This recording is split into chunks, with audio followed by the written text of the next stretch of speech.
isn't a single one missing.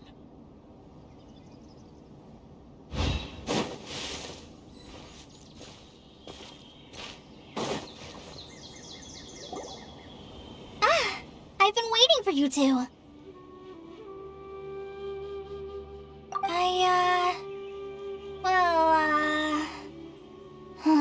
Never mind. I guess I should just wish you two a safe and successful journey. Thanks for waiting here just to see us off, Colliei. We're headed to Sumeru City. Don't worry about me. I can take care of myself. My condition won't be getting in the way of my duties. I want to be a forest ranger after all. It's up to me and the others to protect the rainforest here. And, I'm sorry. I should have told you both about my condition when we first met. I just wanted you two to treat me as a normal friend, not some girl that needs your sympathy. But I guess now I understand that the most important thing is for friends to be genuine with one another. There's no need to apologize, Colliei. We should be thanking you for trusting us enough to be your friends and sharing your past with us. We're probably still gonna worry about your condition, but that's because we're friends and we care about you. Thank you. That means a lot. Before you leave, I have something for you. Oh? What is it? It's my recipe for pita pockets. I told you that I'd give you a copy, remember? My handwriting is a little, messy, so please don't laugh. Yay! Thanks, Colliei. Now we can eat those scrumptious little pitas whenever and wherever we like. I hope that whenever you eat them, you'll both remember your time here in Gandharvaville. Well then, I, trainee Forest Ranger Colliei, bid you both farewell. Please visit Gandharvaville again. The Rangers will always be ready to assist you here.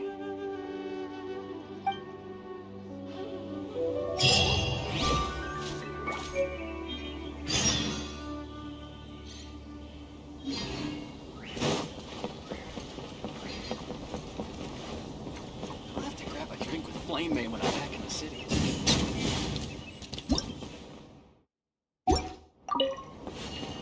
For the next interview, I think I'll start with these questions.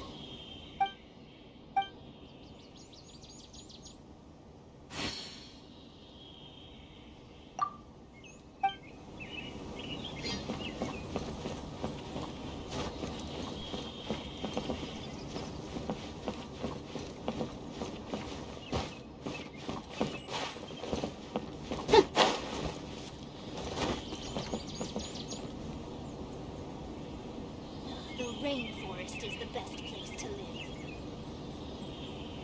Only everyone would probably start the rainforest survival guide.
Sometimes the law's compatible with human nature, but sometimes the two conflict.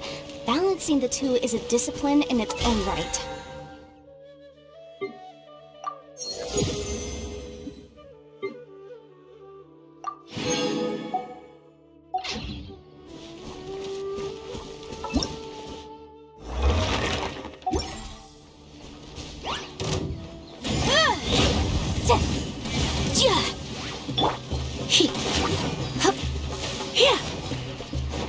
You're in for a little shock.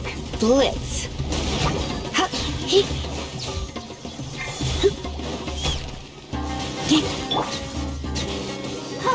Let's dance.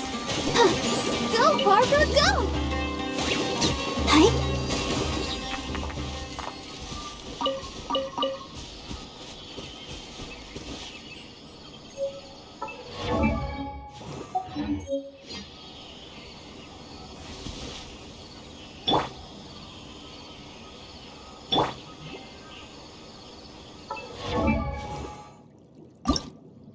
I wonder when I'll be as tall as my big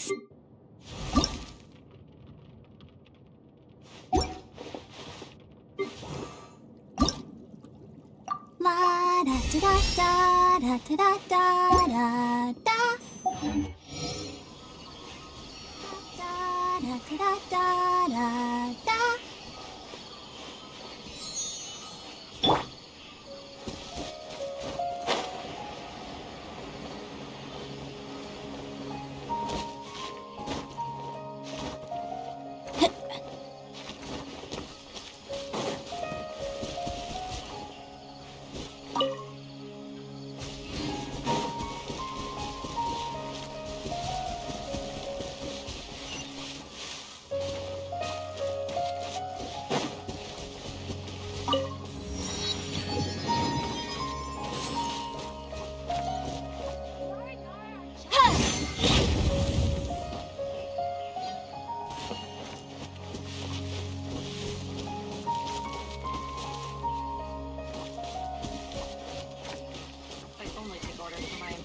All my goods come directly from the palace of Alcazarzaret.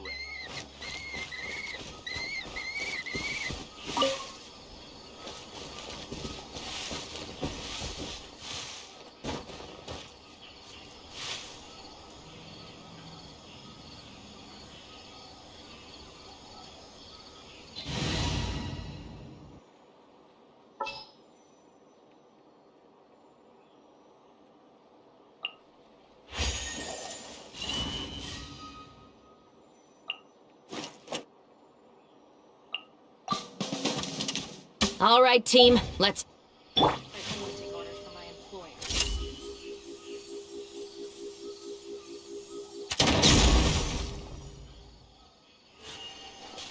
All my goods come directly from the palace of Alcazarzaret. Yeah.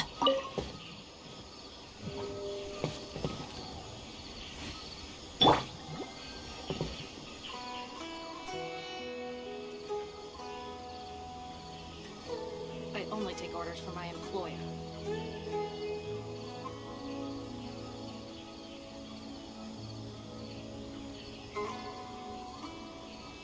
All my goods come directly from the I palace wonder when of I'll be as Alcazarzaret. tall as my big sister.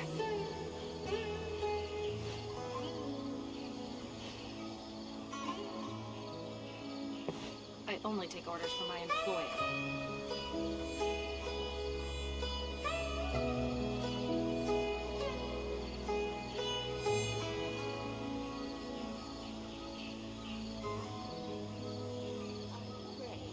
La da da da da All da my goods da come da directly from the palace da of da. Alcazarzaret.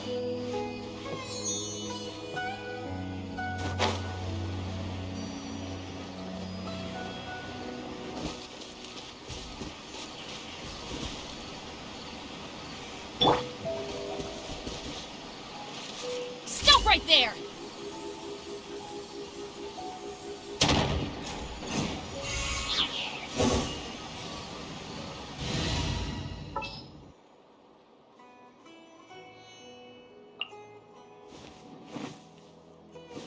I trust you.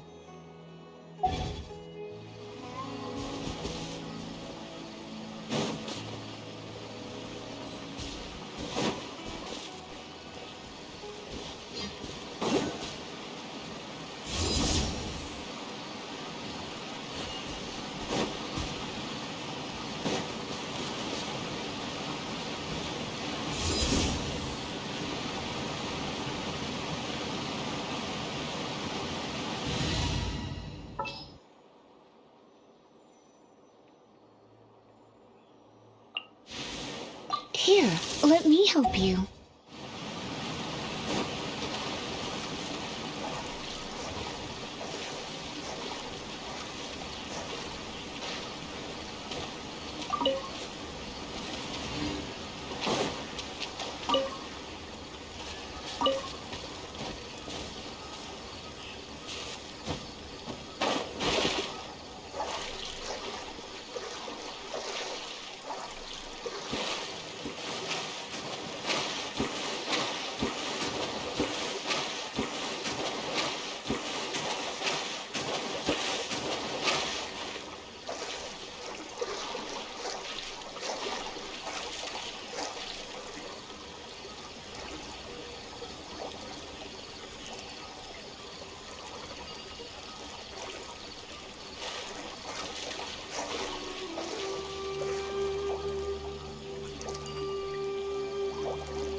You've been a naughty boy.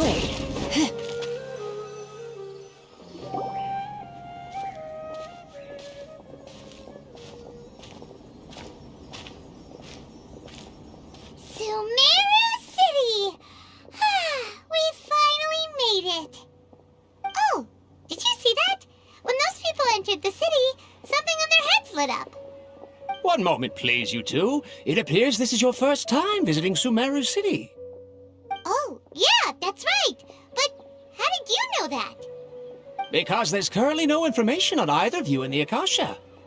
But no need to worry, that won't prevent you from entering the city. In fact, the Academia conveniently provides each traveler to Sumeru City with a device. Perhaps you two have heard of the Akasha before. It's our beloved Greater Lord Rukkhadevata's lasting legacy, a treasure trove of collected knowledge. After centuries of tireless research on the Akasha, the Academia created one of its most ingenious inventions, the Akasha Terminal. As long as you are within Sumeru's borders, you may use an Akasha Terminal to connect directly to the Akasha and access any knowledge you need. I should mention that due to technical limitations, the operation of Akasha Terminals will be much smoother and more effective in large cities such as Sumeru City and Port Ormos. Oh, so this is the thing that Tainari was telling us about. It sounds pretty amazing. You two are quite fortunate. Until recently, it was standard practice to only issue Akasha Terminals to outlanders who spent an extended amount of time in Sumeru. However, this policy was recently changed, and now all travelers are issued one upon arrival. Here are your Akasha Terminals. Please handle them with care. It kinda looks like a leash. To activate it, simply hold it in your hand and say the following phrase to yourself. May the mighty God bless us with their voice of wisdom. Oh, since this little doodad lets you access knowledge, maybe we can use it to find a way to meet Lesser Lord Kusanali. Let's give it a try. Ahem. May the mighty God bless us with their voice of wisdom.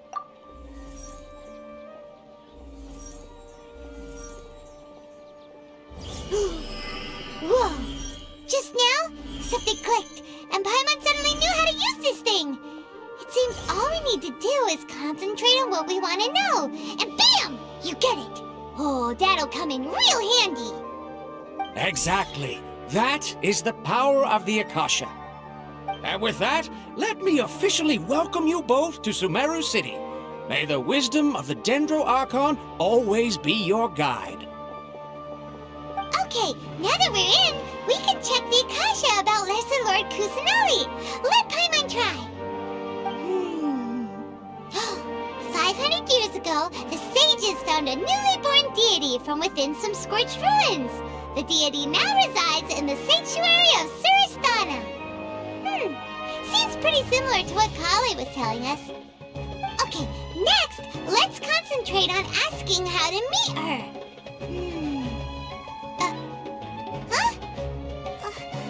Paimon doesn't sense anything.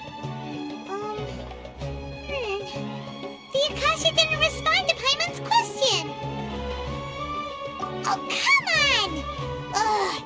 Focusing on this question feels like when you have something you're trying to remember and it's on the tip of your tongue, but you just can't think of it. Ugh, Paimon's brain is exhausted.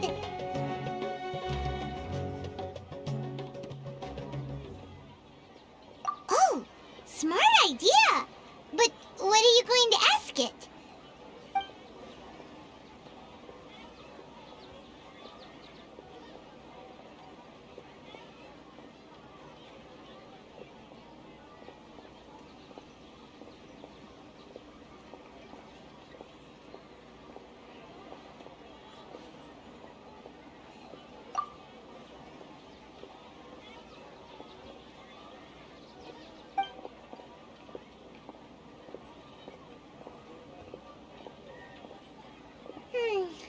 You too? Well, glad it's not just Paimon.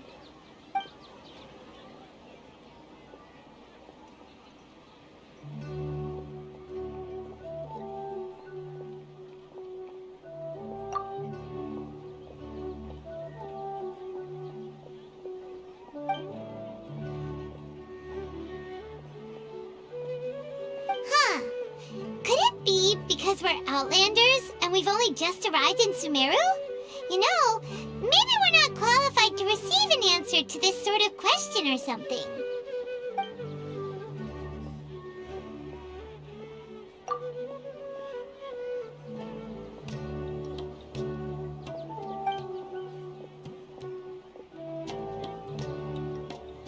Uh-oh. Paimon's getting all teary-eyed all of a sudden. It feels like the people of Sumeru really miss their Archon. Well, seems no matter which way we try, we can't find anything that'll lead us to Lesser Lord Kusanali.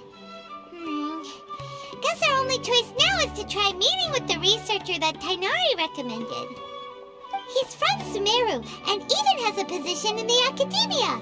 Maybe he'll be able to access more info from the Akasha. Let's see.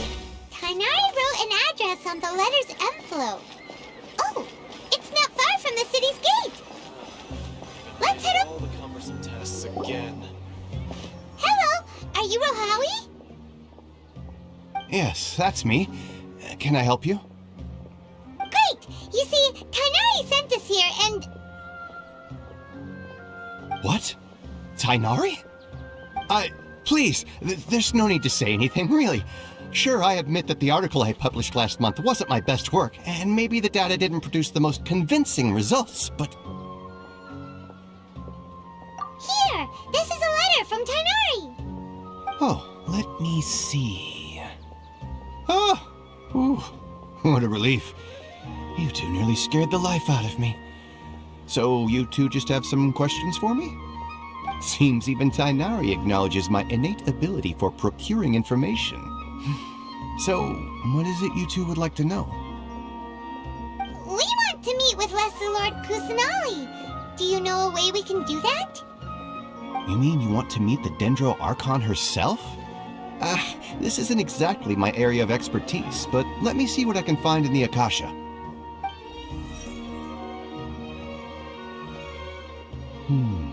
Sorry, the Akasha didn't respond to my query.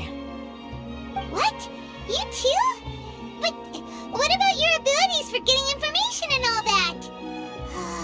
Paimon was sure you'd be able to access more info than we did.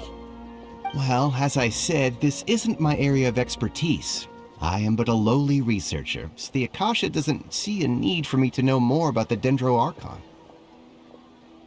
All I know is that ever since Lesser Lord Kusanali returned to Sumeru, she's never left the Sanctuary of Suristana or made a public appearance.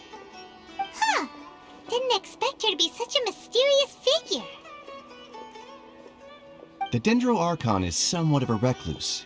Perhaps she just doesn't want to entertain visitors, which would explain the lack of information in the Akasha. Aw, but then what can we do? No need to worry just yet. I'm only hypothesizing here. You could certainly try asking around and see if anyone else has ideas.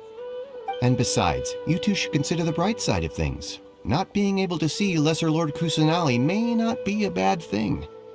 In this world, there will always be information you cannot obtain from the Akasha and things you can never accomplish. Knowing when to yield is a form of wisdom. Take me, for example. It's a miracle if my brain cells can spit out one paper every 3 years. But Tainari? That guy can publish 3 papers in just a single year. Okay. Thanks for your advice. Don't mention it. If you two ever want information about things like who's been promoted within the academia or relations between the 6 great sages, come find me. Hey, come on! This is a survival skill at the academia.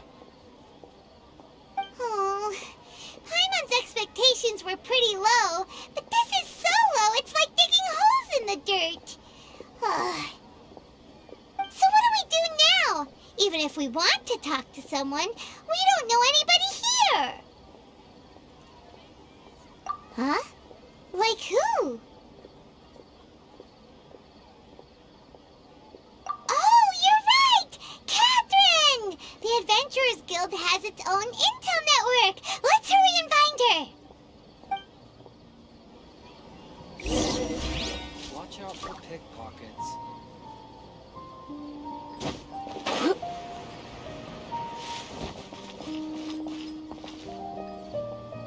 How can my own brother say something like that about me? Must document It's everything. plain hurtful.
Been handed all the cumbersome tests again.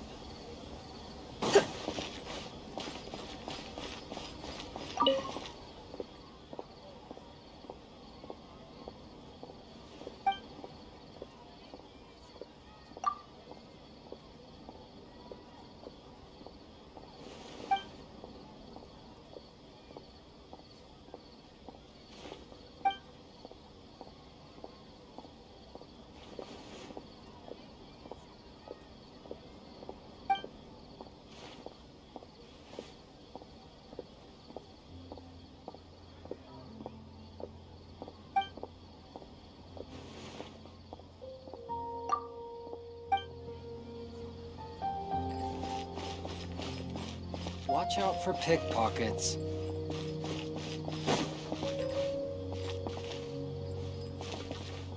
How can my own brother say something like that about me? Yes, we plain must document hurtful. everything.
Ad Astra Abyssask.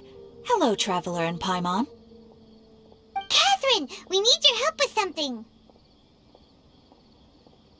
Understood.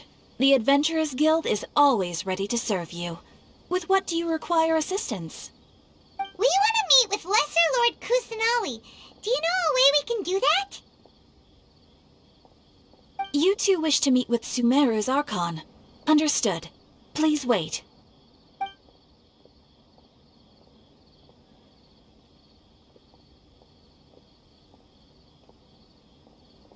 I apologize, but I am unable to call up any relevant information in the Akasha. I'm also unable to locate any pertinent information in my personal memory. Aww, another dead end. Well, if Catherine can't help us, then we really don't know anyone else to ask now. Please do not worry. I may know of someone who can help you two. In Sumeru, the Adventurers Guild does not serve as the vanguard of information. Rather, there are numerous active mercenary groups collectively known as the Eremites.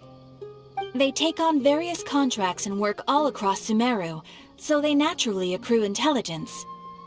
An Eremite brigade called the Corps of 30 is in charge of Sumeru City's defenses. Not only are they the oldest brigade, but they are responsible for managing and coordinating the affairs of all other mercenary brigades. Corps of 30? What a weird name. Supposedly, they are named as such because their ranks numbered 30 at their inception. Asfand, an advisor with the Corps of 30, maintains good relations with the Adventurers Guild. Though he's already retired, he and his words carry great weight within mercenary circles. If you'd like to get in contact with him, you can find him at the Corps of 30's headquarters, the Citadel of Rexar. You're welcome. I wish you two the best of luck. We look forward to your exploits in Sumeru. All right, off to the Citadel of Rexar we go!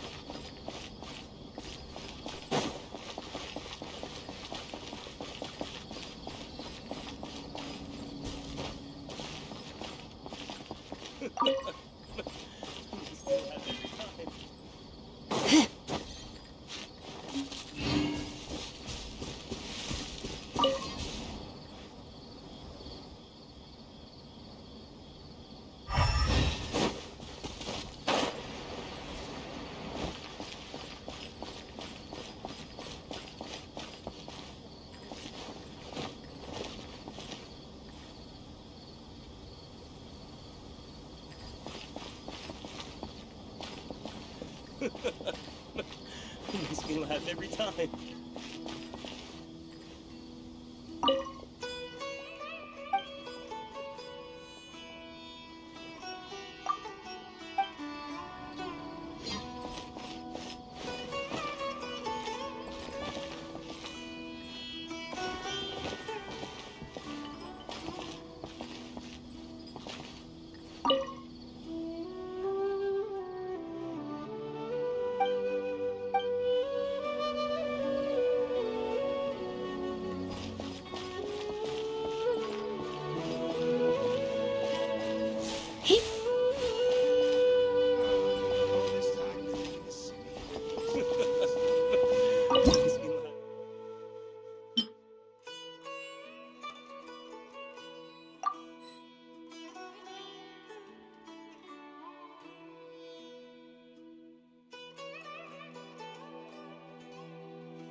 Welcome. The Adventurers Guild told me to expect you two. It's nice to meet you, Osfond. We'd like to ask you about something.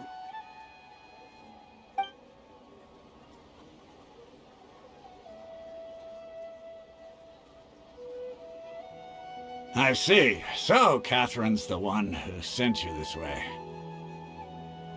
Ha! It's true that the Eremites' network is vast, but even I can't help you meet the Dendro Archon. Wait, seriously? That's it? Afraid so. The Eremites aren't terribly religious, so we don't know much about divinities. As far as the Akasha goes, we can access even less than you. We originally came from the desert. The gods there died off long ago. Since those days, we've used our own two hands to carve out a living. We don't beg gods for their aid. It isn't just us, though. If you ask me, I think most in Sumeru aren't interested in Lesser Lord Kusanali. Oh? Why's that? Just take the Academia, for example. They're the ones who truly rule Sumeru. Although they believe in gods, most of them only care for the late Greater Lord Rugurdevada. In their eyes, she was the one who founded Sumeru and gifted us with the Akasha. Lesser Lord Kusanali just happened to inherit her legacy. Because of the Academia's influence, most citizens are more familiar with Greater Lord Rugurdevada and hold her in greater esteem. Not to mention that Lesser Lord Kusanali never makes an appearance, and the Academia never announces anything about her. As far as the people of Sumeru are concerned, she's just a god that exists. And that's all. Really? Aw. After hearing all of that, Paimon sort of feels bad for Lesser Lord Kusanali. Ha! But who knows? We're all just guessing when it comes down to it. Besides, I'm sure the God of Wisdom doesn't worry about her reputation among people like us. All right. Well, thanks for the info, Osfond. No problem. Always happy to help out the Adventurers Guild.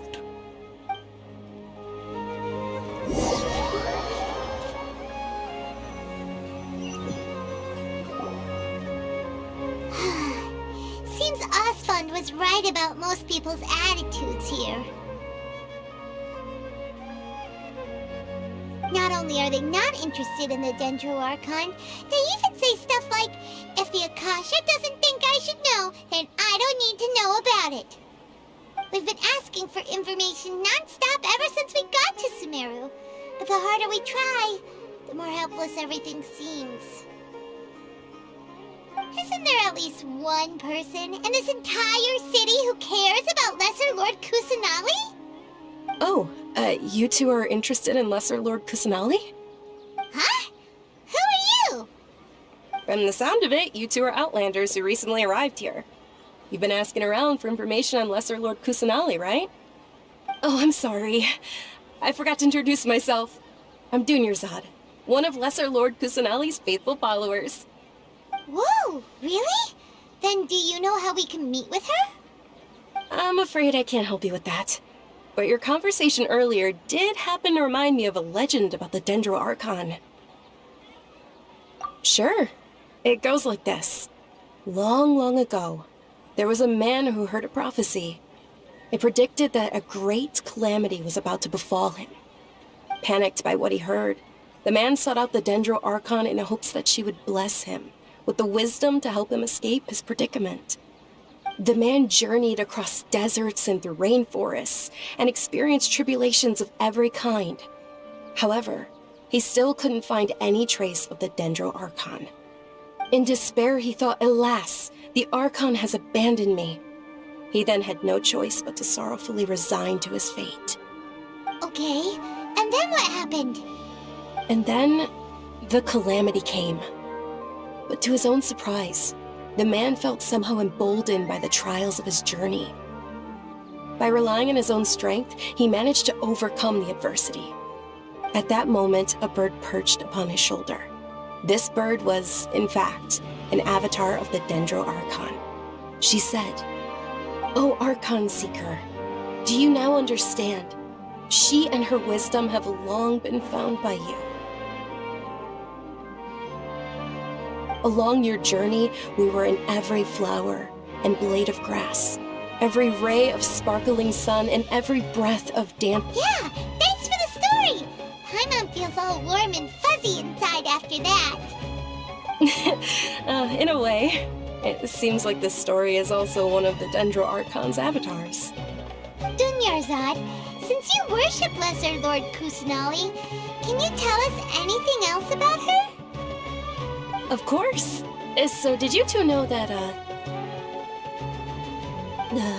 I'm terribly sorry, but it seems something's come up now. Let's chat another day.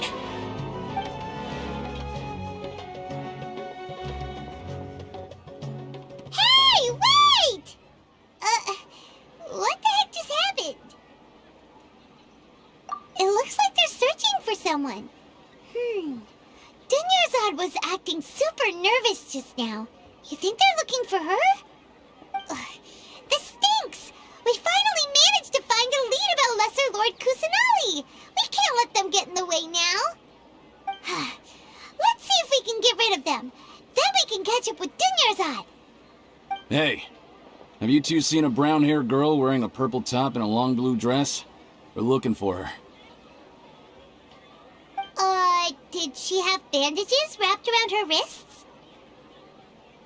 Yes, that's her. Did you see which direction she went? Yeah, she went that way. Quick, after her!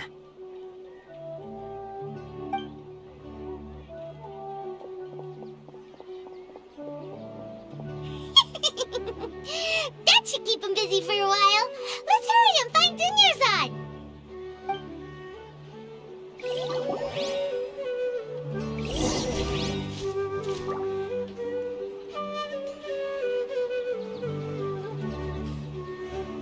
Motion to compel!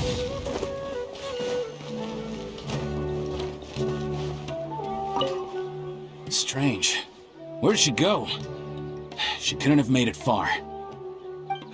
There's no way we can return to the Master and Mistress empty-handed. I'll ask around again.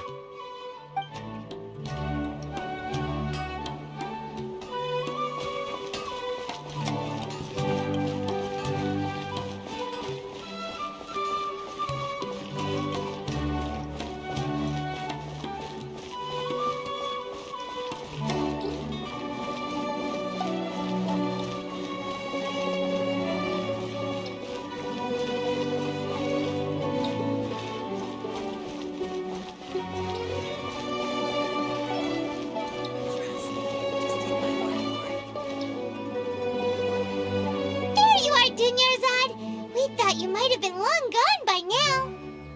Oh, it's you two. Oh, you startled me there. You can relax now. We threw those people looking for you off the trail. Really? Thank you so much. Unfortunately, I believe there's still more of them out there looking for me.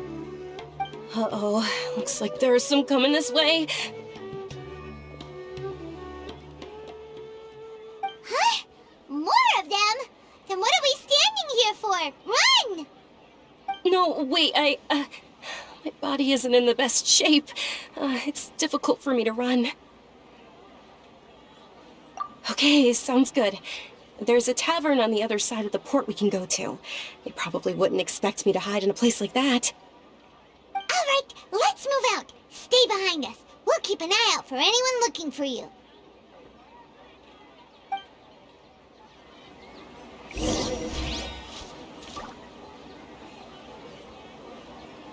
Interested in joining the Light Society?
The case before us is a strange end.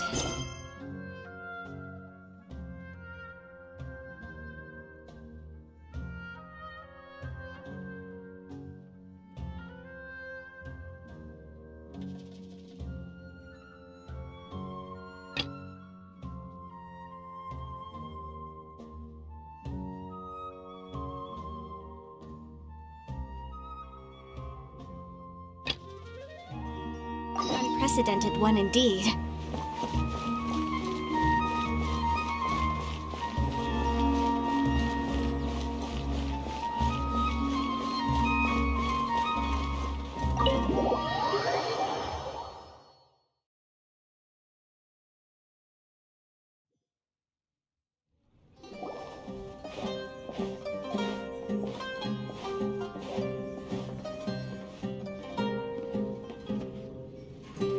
We made it.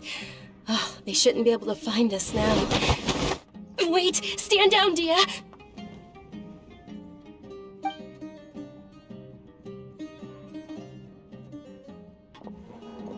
My lady, who are these two? They're travelers that I met on the street just a moment ago. They happened to notice that you were all searching for me, so they helped me hide. I see. In that case, you two should scram. There's nothing here for you.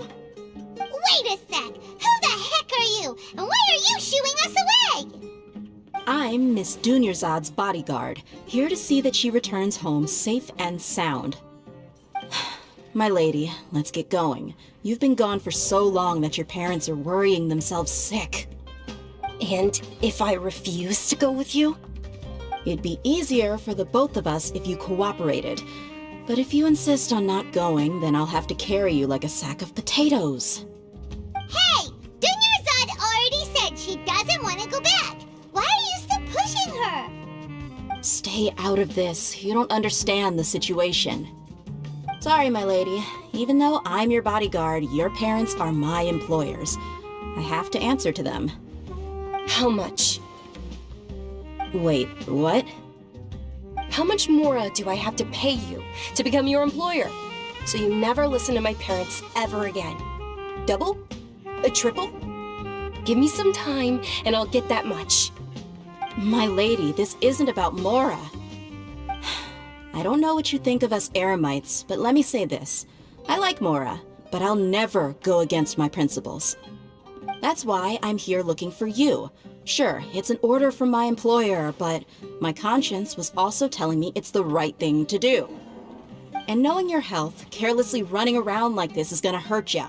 For the sake of those who love you, don't be stubborn. No, you're wrong. I'm aware of my limits, and I know what I'm doing. Honestly, the only people being stubborn right now are my parents. And they know perfectly well that it makes no difference if I'm at home or not. They still won't accept reality. And every time I bring this up, they just change the subject. Dia, you've been living with us a long time already. This should be old news to you. Dia, I know it hasn't been easy for Mother and Father, and I'm grateful for everything they've done for me. But there's someone else in this world I'm also grateful to. Because she saved me. The love I have for her is the same I have for my parents. This is my life and my last chance. So I want to do something meaningful.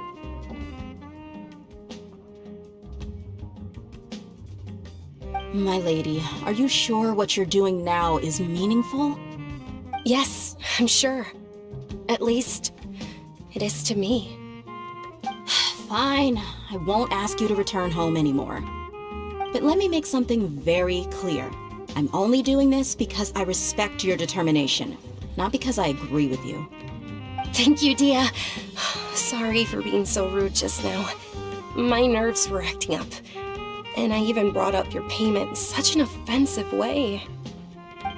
Don't worry about it, my lady. I did say that I like Mora. Besides, that's our next topic of conversation. Today's little excursion caused such a ruckus that every single bodyguard at the estate was deployed. It wouldn't be easy to hide things from your old man. Since this definitely won't be your last escapade, here's a little tip. You should at least make it look like your room and things are still in order when you leave. Also, you'll need someone to cover you for when you're out and about. So, I'll let you hire me, my lady. This way, everyone wins. As for the pay, let's say half of what your father pays me. We can settle the bill when we return to the estate. Okay, deal. Yay! Looks like they've reached an understanding.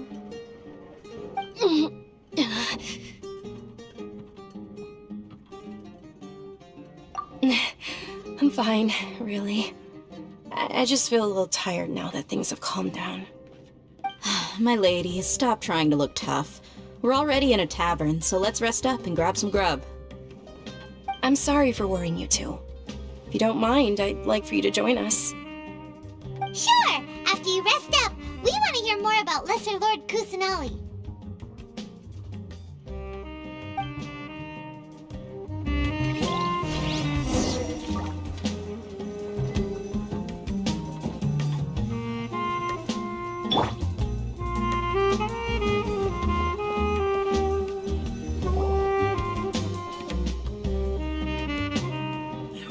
Well, if it isn't Dia, haven't seen you in nearly half a year. Word on the street is that you're a bodyguard for the Homayani family now.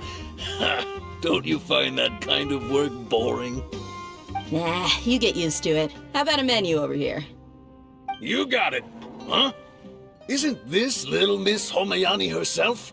We don't get to serve personages like you very often.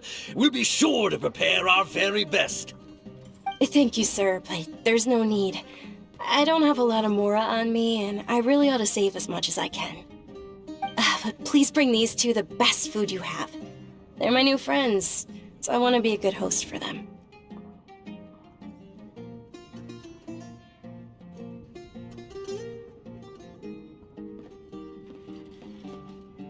Yeah, we're already super grateful for everything you told us about Lesser Lord Kusanali.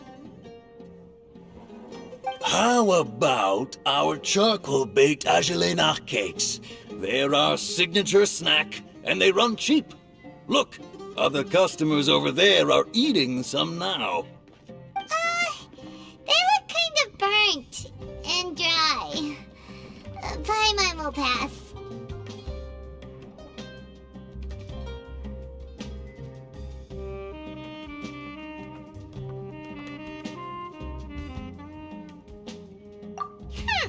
What do you have against my slime dishes? Dunyarzad, we asked a lot of people when we first arrived, and almost nobody was interested in Lesser Lord Kusanali. So, what made you want to follow her? Well, remember when you asked me if I knew how to meet the Dendro Archon? Even though I don't know how, I think I've actually seen her before. Huh? Really? Yes, it was when I was a child. At the time, my illness had kept me bedridden for the better part of a year. I was stuck inside and couldn't make any friends, and my parents did their best to find treatments for me. But even then, the Akasha didn't have any helpful information. My younger self no longer had any hopes or dreams. One flare-up was so bad that I was in a semi-conscious state for several days. Then one night, I woke up alone in my room. I was terrified. My body was paralyzed. Even if I cried, there was no sound. At that moment, an ethereal voice spoke in my mind. Dunyarzad, don't be scared. You don't have to cry. Dunyarzad, don't be scared. You don't have to cry. Who are you? How do you know my name? How do I explain this? You might not be able to understand, but actually, I know everything about you. Really? Of course. I know that you're scared of thunder, that you hate taking medicine every morning, and that you love counting the petals on your mom's skirt. Wow, you really do know everything. Dunyarzad, is there anything you want? Want? Not really. I can't go anywhere or do anything. Huh? But aren't you a child? All children have wishes. Tell me what you want, and maybe I can make it happen. Then, can you make my illness go away? Oh. I'm sorry, but I'm not powerful enough to do that right now. Then, can you be my friend?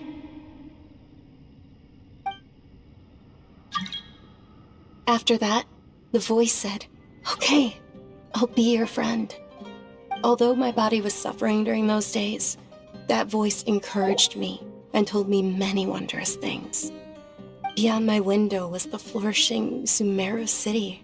Beyond the city was a lush rainforest. And beyond that was the wall of Samiel, deserts, and all of Teyvat. Once I finally made it through that bout of illness, I couldn't hear that voice anymore. I told my mother about it, but she said that I must have been dreaming. But I know that that voice wasn't a figment of my imagination. Before that, I had never heard of Teyvat.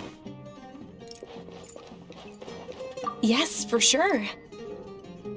If it weren't for that voice, I would have never grown curious about the outside world, nor would I have learned how to read and enjoy so many books. That voice sparked a desire for wisdom.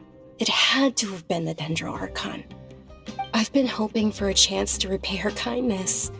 In fact, I was running around today to help prepare the Sub-Zerus festival for her. What's the Sub-Zerus festival?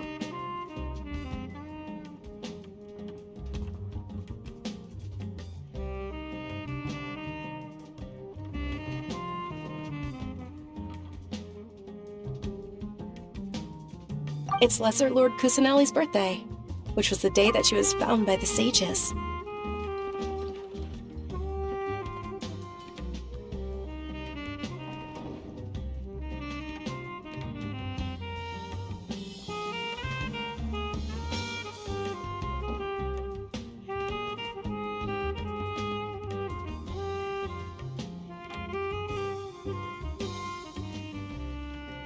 It's actually an old holiday that originally celebrated Greater Lord Rukkhadevata's birthday.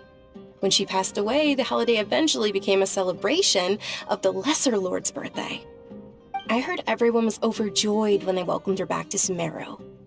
In those days, the festival was a huge deal. But because of the Academia's influence, people have gradually lost interest in the festival. The Academia actively participates in Sumeru's many holidays dedicated to Greater Lord Rukkhadevata. But when it comes to the Sub-Zero's festival, forget any funding. They practically act like it doesn't exist. Maybe they see Lesser Lord Kusanali's birth as confirmation of Greater Lord Rukkhadevata's death, so they're reluctant to celebrate it. Aw, but that's awful. It is. It's absolutely terrible.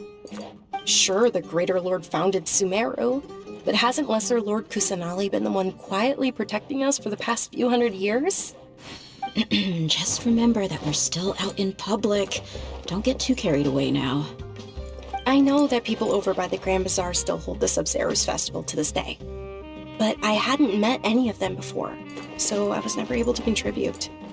But recently, I made a friend there who also follows Lesser Lord Kusanali. I gave her my savings because I want her to throw a wonderful festival this year. That's the least I could do for Lesser Lord Kusanali. Hold on, my lady. Does this friend happen to be Nilu, the one who sends flowers to the estate? Yes, that's her. I saw her leaving the other day with a nervous look on her face. It seemed like she was hiding something in her arms. Did you give her something? Yes. Initially, I didn't have much more prepared, so I had Nilu sell one of my skirts. I've agreed with Nilu to meet up at the Grand Bazaar today, and see how things are coming along. Dia, would you accompany me? Sure. That's quite the trip, though. I'll carry you. No, that would be too much, even for you. You might as well just accept the lift. If I let you walk, who knows how long it'll take us. And if anything happens to you, then I'd really never hear the end of it from your father. But of course. Nilu will be thrilled to hear there are more people interested in Lesser Lord Kusanali.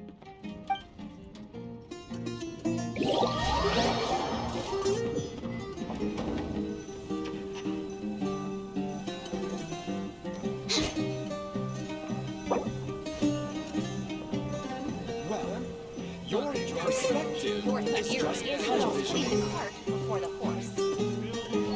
Why don't you join the court?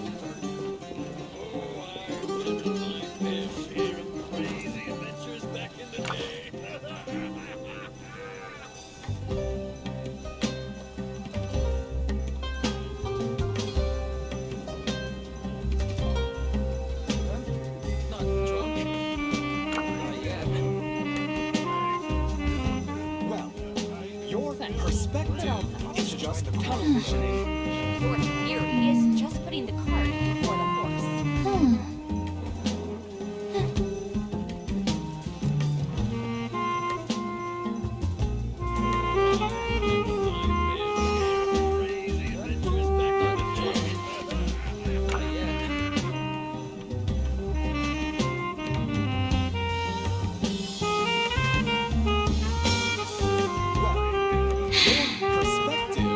Been out in a while.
case before us is a strange and unprecedented one indeed.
La da da da da da da da.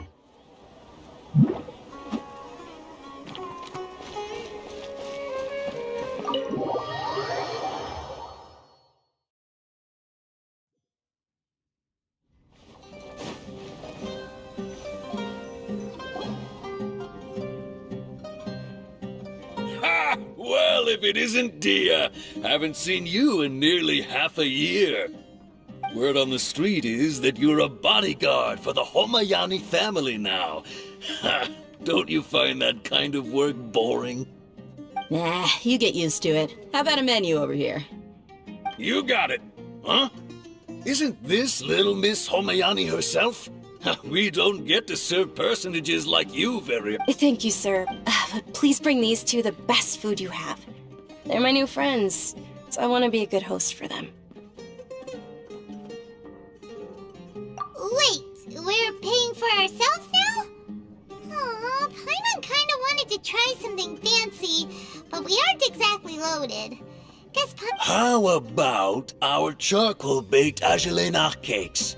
They're our signature snack, and they run cheap. Look, other customers over there are eating. They look kind of burnt and dry. Paimon will pass. Hey, come on! Paimon has personal preferences too, you know.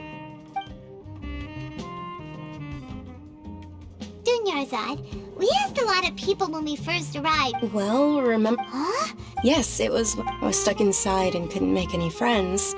My younger self. Then one night, at that moment... Dunyarzad.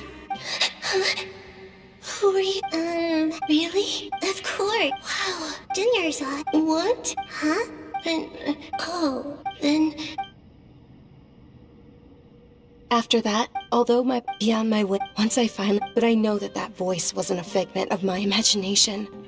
Yes, if it weren't for that voice, I would have never grown. That voice sparked a desire for wisdom. I've been hoping... What? It's Lesser Lord. It's actually an... I heard everyone, but because of the academia, maybe they see Lesser... Aww. It is. It's sure the great... Just remember that we're... I know that people... But recently, I gave her my savings... Hold on, my lady, does it... Yes, that's her.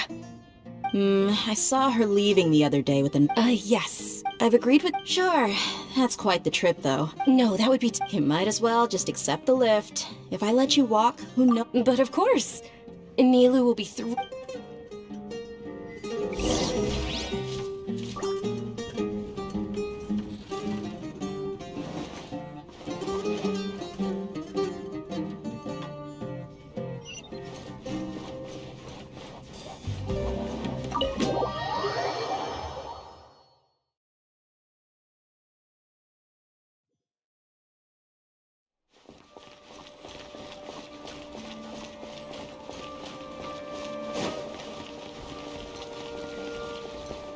Ad Astra.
the best stall in the whole bazaar.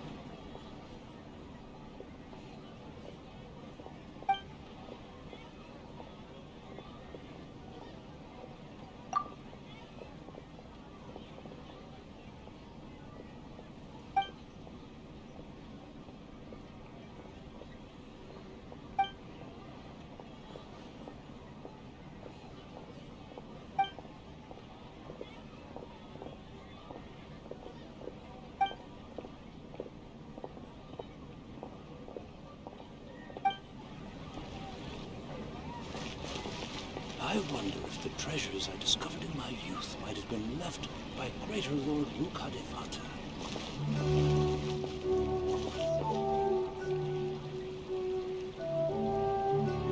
I'm really looking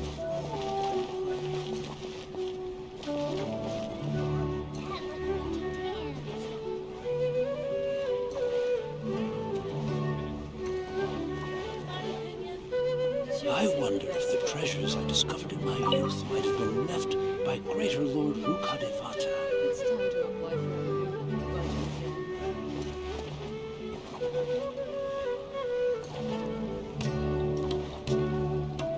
I'm really looking forward to the new play.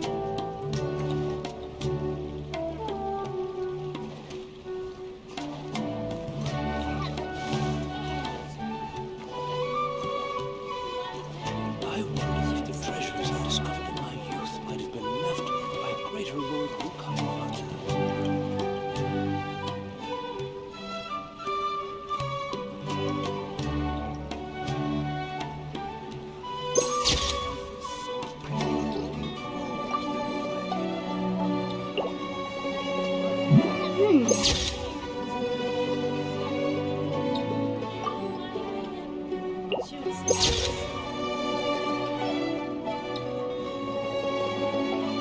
I wonder if the treasures I discovered in my youth might have been left by greater Lord Rukkhadevata. I wonder if the treasures I discovered in my youth might have been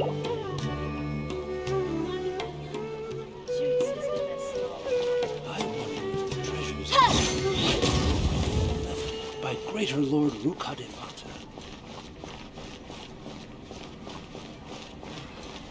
Life is so dull here. That everyone can enjoy.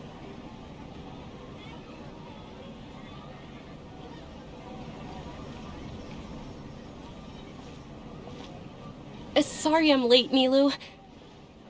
Oh, Dunyarzad. It was taking you so long that I assumed you got trapped at home, but you made it in the end. Uh-oh. But if Dia's here, that means you got caught, right? You could say that, but everything worked out. She's on our side now. Not completely. Oh, and who are these two? Oh, meet the Traveler and Paimon, my two newest friends.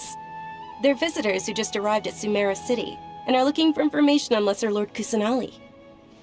So you're followers from another land? That's wonderful. You two absolutely mustn't miss the Sabzerius festival.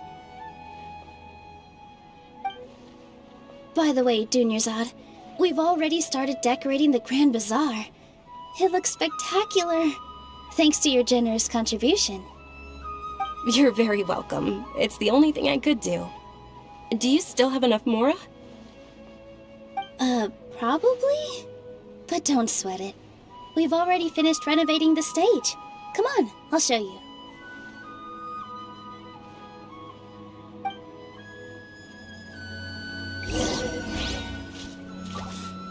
What's so great about Snezhnaya toys anyway? Every item I sell here comes with its own fascinating story. Jutes is the best stall in the whole bazaar.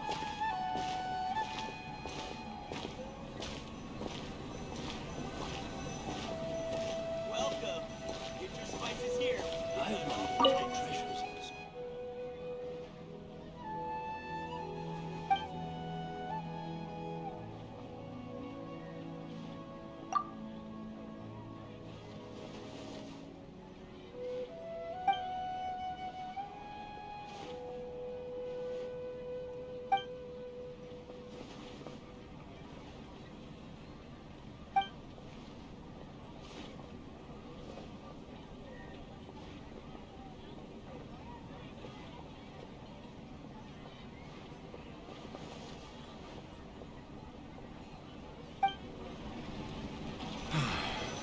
Life is so dull here. Dad, let me want to dance. Wow! This place is amazing! Not bad. Last time I was here, the stairs were full of holes. The stairs were nothing. A little while ago, we discovered that the tree above the stage had a huge chunk of bark ready to fall off. Mr. Zubair was worried sick. We reported it to the academia many times, but they never sent anyone to deal with it. We didn't want anything bad happening, so we were going to cancel all the stage performances. Oh, probably because it was the theater asking. The academia looks down on performers like us. They probably think it would be best if the theater closed down completely. We can't let that happen, though. Not only would everyone involved in the theater go hungry, but then we wouldn't be able to hold the Sub-Zerus festival anymore. Thank the Dendra Archon for Dunyarzad. But the more she gave us, we hired someone to patch up the tree, and we also gave the stage a much-needed makeover. The stage is going to be even prettier when it's festival time. I can't wait for you to see it. And I can't wait to see you on the stage. You've been practicing so long already. It's almost time for your dream to become reality. It's our dream. I'll do my best for the two of us. Nilu, what are you gonna be doing at the festival? She'll be dancing the dance of Sub-Zerus, the most important performance at the Sub-Zerus festival. Dunyarzad, have you told him the origin of this holiday? I only told them about the Greater Lord and Lesser Lord so far. Okay, then I'll tell you two about how this holiday came to be. According to legend, the Sub-Zerus festival was originally the Goddess of Flowers' birthday celebration for the Greater Lord. A long, long time ago, on one of Greater Lord Rukkhadevata's birthdays, her friends threw her a celebratory banquet. Some of the gods got drunk.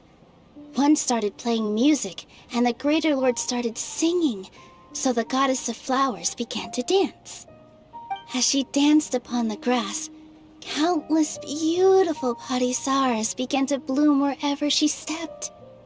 Those brilliant purple flowers became her dazzling stage. All the gods clamored, "Oh, if only time could stop at this very moment." Of course they did. When people mention the gods, they always think of the Archon War. But Sumeru's gods also had happy times. Although they aren't around anymore, they're preserved in our tradition of dance. This outfit I'm wearing is apparently based on how the Goddess of Flowers looked. Though we're just tiny people compared to the Divine, we still have to do our best to make sure that the birthday girl feels loved on her special day.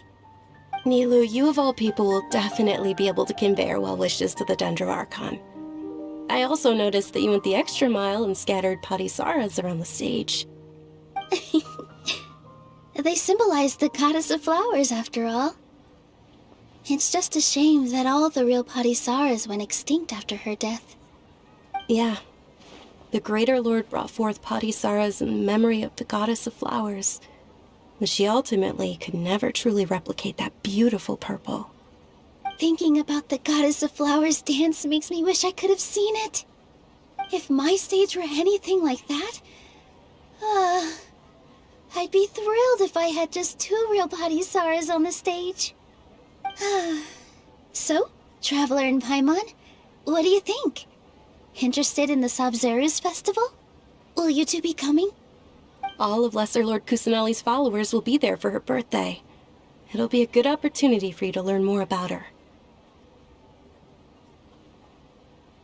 Ooh, Paimon thinks that's a great idea!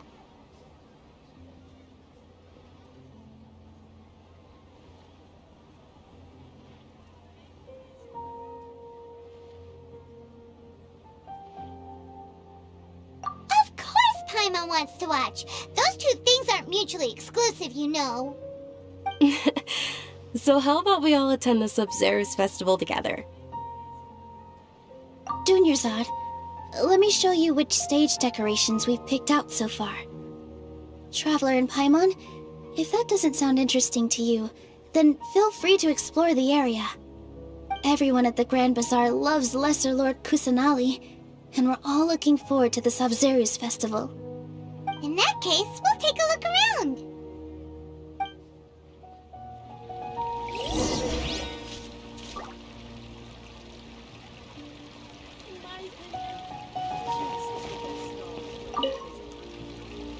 Whoa!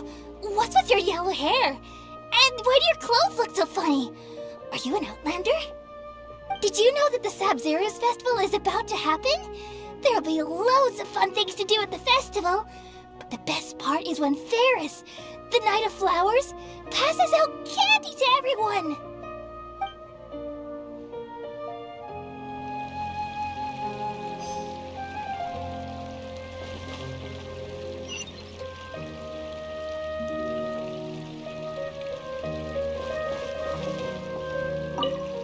Huh.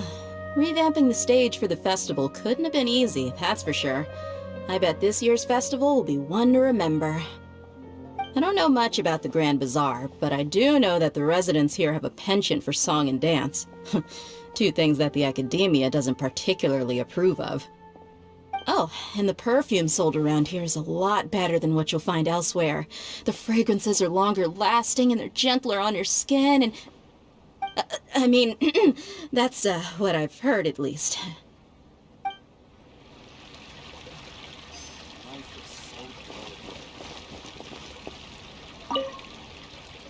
Things are really shaping up, and there's a buzz around the festival this year. We're expecting people from all over to come by this year and buy things during the festivities. Don't be fooled into thinking that Sumeru City has the best of everything. Some festival snacks are only offered here in the Grand Bazaar. And when it comes to musicians, dancers, or singers, the Grand Bazaar's got the best of the best. Sure, those folks at the academia might not like it, but what's a festival without song and dance?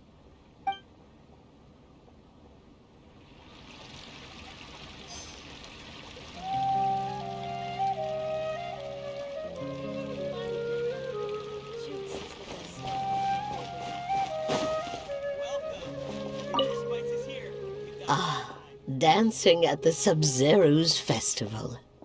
You know, I also danced when I was younger.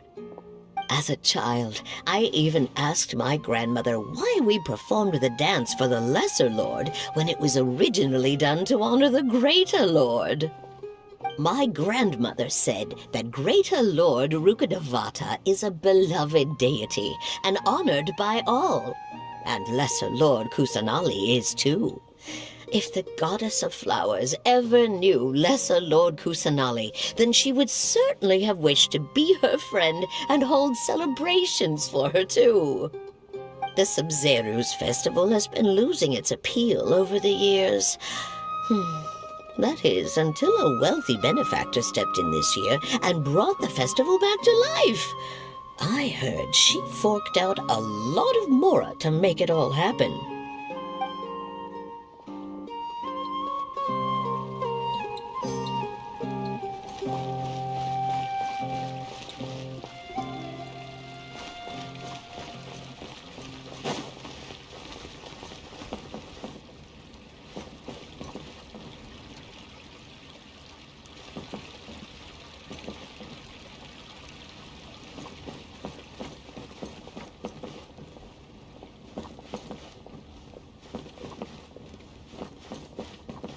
Let's see. What else have I not inspected yet?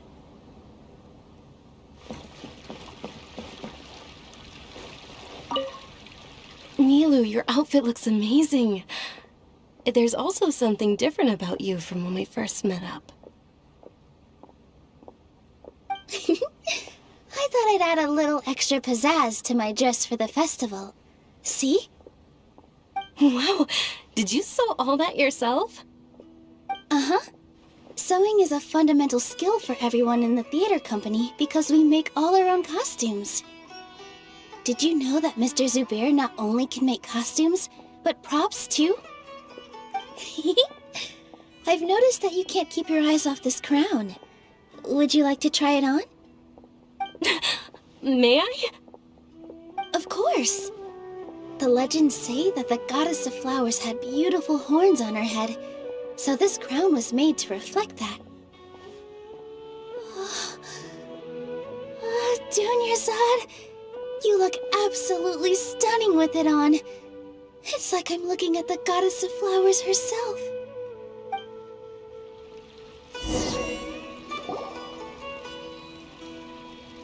Hey! Is that who Paimon thinks it is? It looks like Catherine.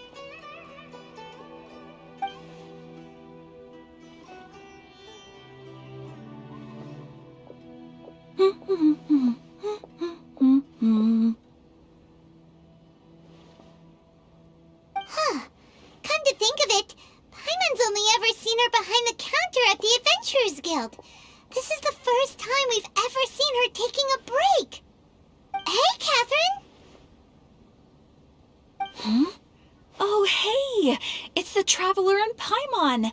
What's shaken? Whoa. Break time Catherine sure sounds a lot less formal than usual. Paimon was still waiting for her to say Ad Astra Abyssosk. Sure. Standing behind the counter at the Adventurers Guild doesn't require any complicated functions. But saying and doing the same old things over and over again can get pretty monotonous. Like watching the same Fontaine movie day after day. But take you two, for example.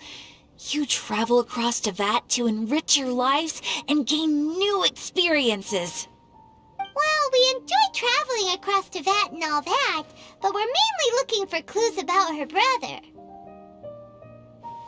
Yes, you should keep searching. Sometimes the answers we're looking for aren't necessarily at our intended destination. Instead, they're found along the way. Huh. Haven't we heard someone say something pretty similar recently? Anyways, what brings you out here, Catherine? No, not particularly. I guess you could say that I'm loving the recent atmosphere here. If festivals bring happiness to everyone, then that's where their true value lies. Oh, it looks like it's about time for me to be heading back now. Alright, we'll see you next time at the Adventurers Guild. Oh, by the way, thanks for connecting us with the Eremites. We've already made some great friends in Sumeru City thanks to you. I'm sure you two will get along well with the people here. You've already been blessed by the element of Dendro after all. See you around.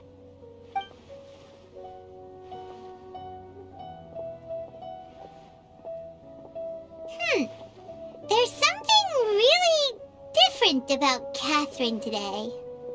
Hey, Traveler. Paimon. Oh, hey, Dia. What's going on? I've got something to tell ya. My lady knows you're looking for ways to meet Lesser Lord Kusanali, and she's been trying to come up with a way to help you. Well, I have an idea that might help. Are you serious? We'd love that! It might not necessarily pan out, so don't get your hopes up too much. I'll need to take you two somewhere and ask someone some questions. My lady is feeling a little worn out at the moment. Nilu's found a place for her to rest. After I take my lady home, let's meet in front of the Citadel of Regzar. Sounds like a plan!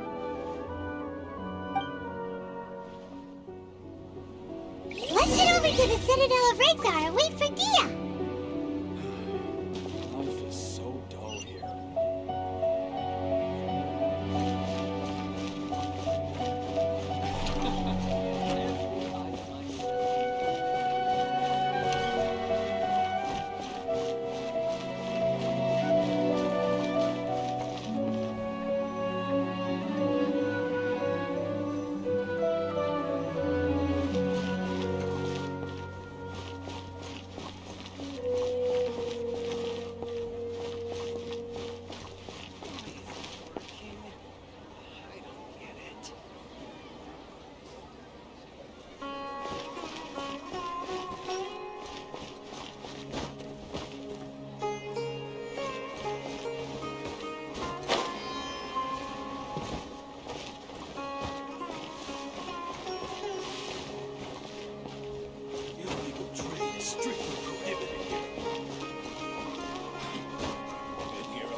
Sorry, I'm late.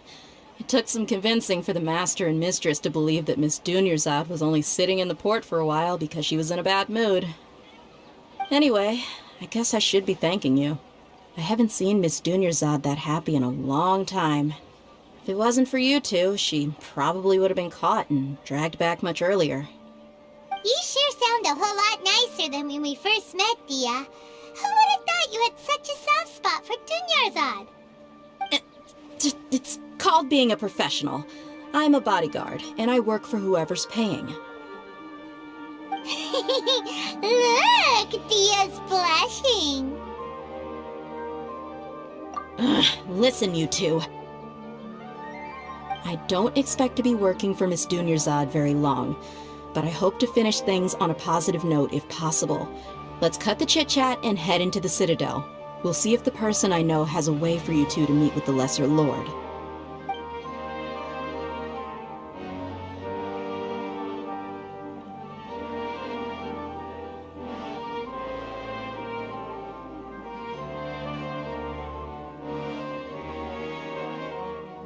Oh, hey, Chief. Ha, Dia! What are you doing here? And well, didn't expect to see you three together. I take it you all know each other already? We met this morning after the Adventurers Guild pointed us to Osfon for more info. No kidding. So, where's Ruksha? I thought I'd help these two out by asking about the theft. Anything you can tell him? Ruksha's gone over to the Academia. The Grand Sage recently ordered Sumeru City to begin bolstering its defenses, so people from all over have been called back to the city. Since you've already mentioned the theft, I suppose I might as well tell them what we know. Appreciate it, Chief. Theft? Sorry, what the heck are you guys talking about? Just recently, the Academia lost something, and there's a chance the item is connected with the Dendro Archon. This case might just somehow help you in meeting her. I suppose that's one way to look at it. But if you ask me, the case is more about the Academia than anything else. Let me fill you in. The Academia recently sent a convoy to pick up an important package from Aru village. Word got out, and the convoy was robbed on its way back. The Grand Sage took the whole matter very seriously. Not only did he dispatch the Matra, but also enlisted our help in the search for leads. All we know so far is that whatever was stolen is currently in Port Ormos. You two have heard of Port Ormos, haven't you? It's the largest commercial port in all of Sumeru. You can travel there by leaving Sumeru City and heading south along the river. The Academia's grip isn't long enough to reach all the way to Port Ormos, so the city's a little more laid back, meaning the population's also a mixed bag. You never know who you'll meet there. Apparently what was lost has a great deal to do with the Akasha, knowledge, and even the gods. I'm afraid I don't have any other details for you, though. If you're interested, maybe you could head to Port Ormos and ask around yourselves. If you want my advice, try introducing yourselves as students of the Academia once you're there. Are you serious, Chief? All the Academia students are in Sumeru City, you know. Why should they pretend to be students in Port Ormos? If you're also interested, just go there and see what happens. Count me out. I've got plenty of work to do here for the Homayani family. And take it from me, if you two really do decide to visit Port Ormos, you'd best watch your backs. Let's just say that the Eremites there aren't nearly as friendly as those here in Sumeru City. There are even some extremists who go around shouting slogans like, "Retake Sumeru for King Deshret." Word is that more and more are joining their movement. They're becoming a real headache for Chief and the others. You bet they are. King Deshret's been dead for thousands of years. Now they start spreading rumors of his return. Ridiculous. Not everyone's like you, Chief. Even the desert natives who abandoned their homes in the wilderness still wish to have a god of their own. Well, Traveler, that's about all the information we have for you. Thanks, Dia! And you too, Osfond! So Since we've gathered all we could for the moment in Sumeru City, let's head to Port Ormos and see what we can find next. Miss Dunyarzad is looking forward to seeing you both at the Sub-Zeru's festival, so be sure to get yourselves back here in time for that. Good. Then we'll see you both at the Sub-Zeru's festival.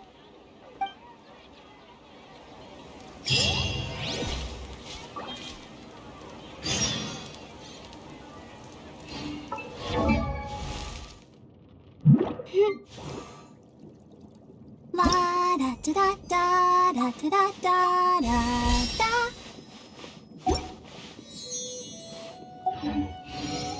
Sometimes the law is compatible with human nature, but sometimes the two conflict. Balancing the two is a discipline in its own right.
Ad Astra.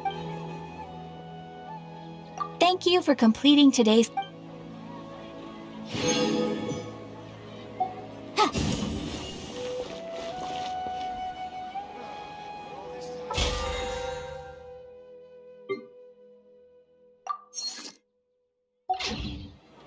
you think my craftsmanship deserves a high?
Happy to oblige.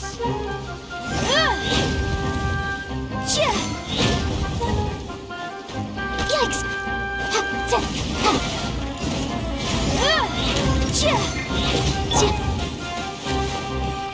No more tricks up your sleeve.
Let the show begin.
Let's dance.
remarkable condition.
Incinerate! Here!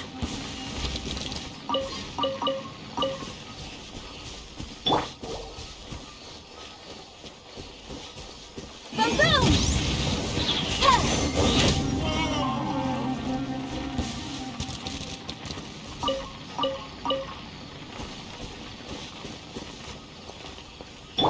I'll protect us.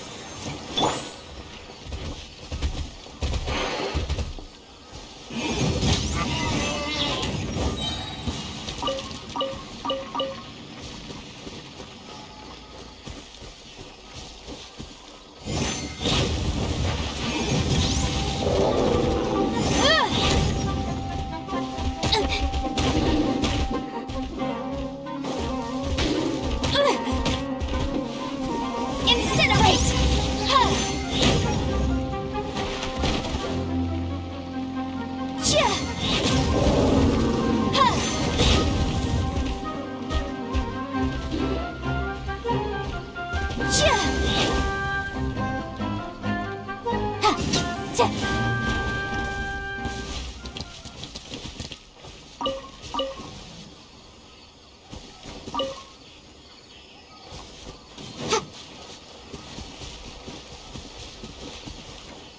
Let's dance.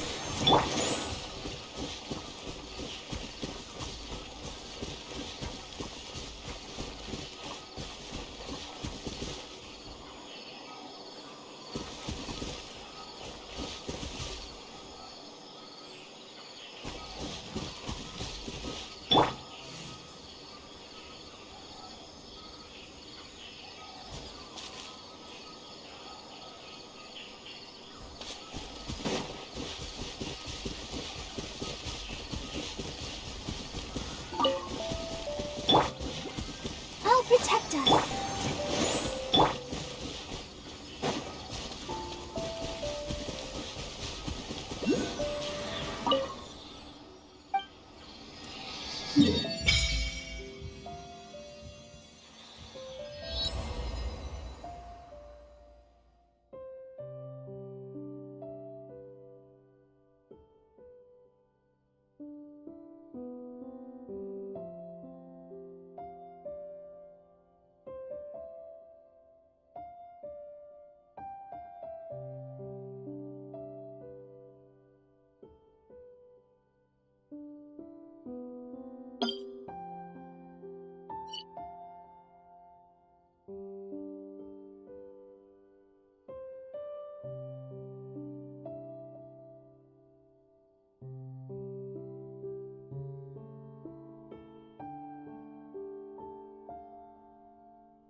Motion to compel. You.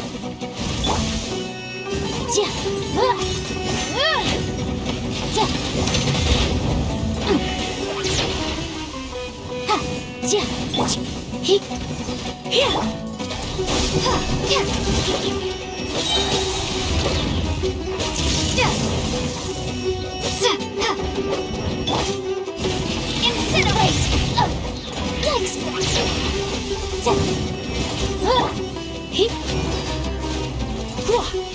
Come a little closer.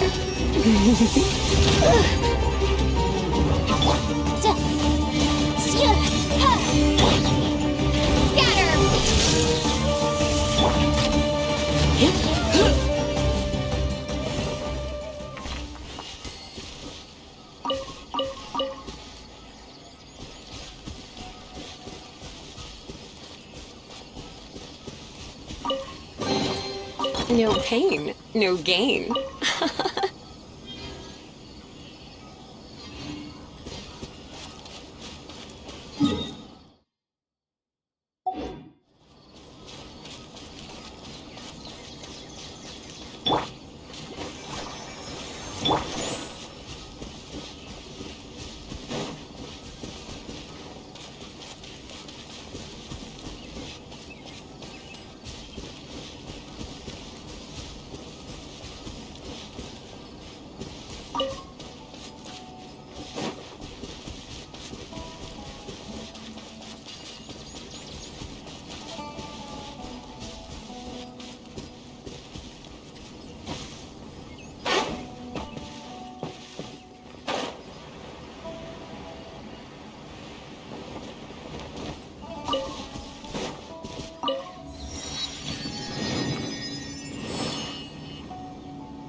Let the show begin.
the show begins.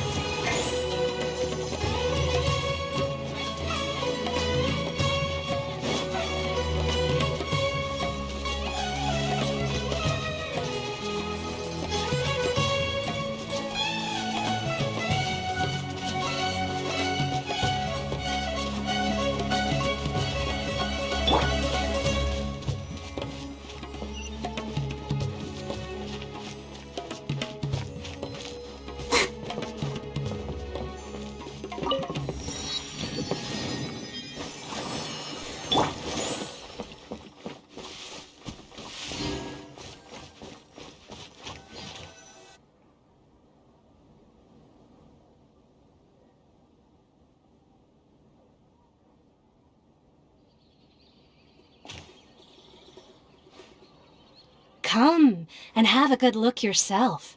Traditional spices of the highest quality, made with pride and experience. You've got a deal. I can't thank you enough for always looking after my business. Believe me, I'm not making this up. Several Eremite mercenary groups are nearly in open conflict, but does the core of 30 care? And that's not all. Did you know that... Wow! Talk about hurly-burly! This place is busy! Guess that's only to be expected for the largest port in Sumeru. Maybe it's because of what Dia told us earlier, but Paimon can't seem to shake the feeling that there's also danger lurking in these crowds. Ooh. Let's get our bearings so we can start looking for leads.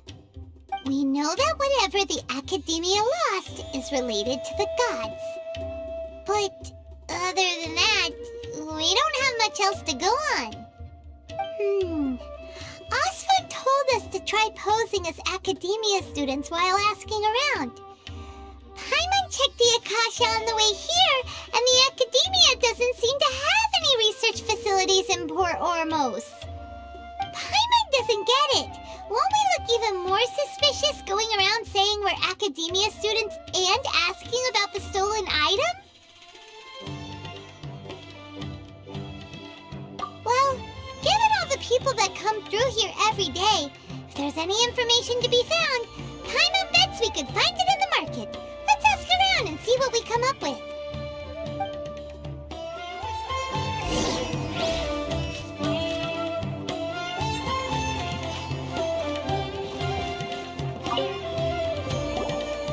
Welcome. Welcome. How can I help you two? Hi there. We would like to ask you a question. Do students from the Academia ever come to Port Ormos? Of course. Especially around this time of year. Students from Sumeru City that are about to graduate often come to Port Ormos to cut loose a little. Many people often talk about how hard it is to get accepted into the Academia, let alone graduate. But those who finish their studies and go on to become full-time researchers at the Academia have it even harder. Sure, we may not be Sumeru City, but Port Ormos offers beautiful scenery and a stress-free environment. Some even say it's good luck to come to Port Ormos, so students and researchers come flocking here when things get to be too much at the Academia. Ah, you see over there? Those are students from the Academia. They've been looking worried and miserable ever since they got here a few days ago. If you ask me, the life of a merchant is better. So long as the Akasha teaches us what we need, then life is good. Those students seem to be discussing something. Let's see if we can listen in.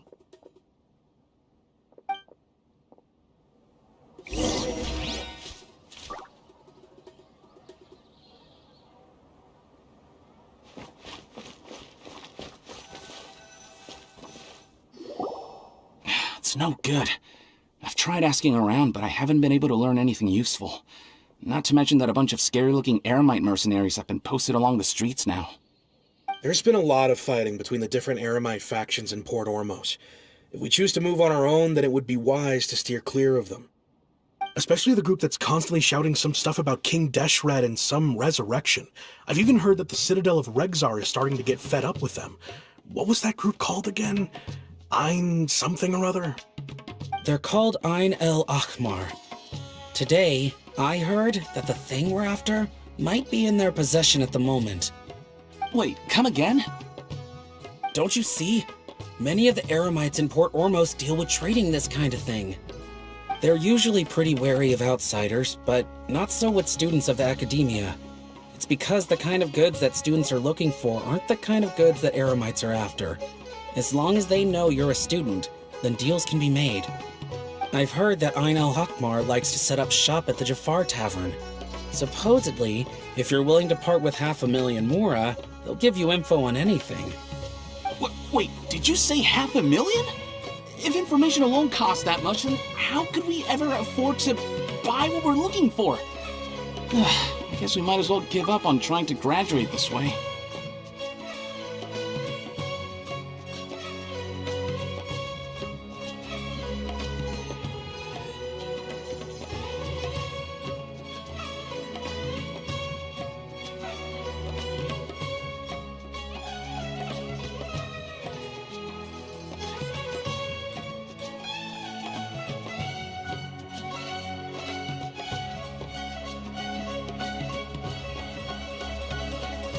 I wouldn't worry too much.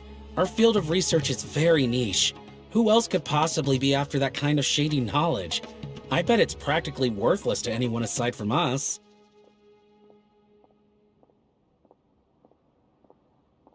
Oh, I guess that makes sense. Then the only thing left for us now is to find a way in. Why don't we all just pool our money together and pay for the information? Whoa! Did you hear that? A niche field of research and shady knowledge? It all sounds pretty suspicious to Paimon. Is knowledge something people just buy and sell like that?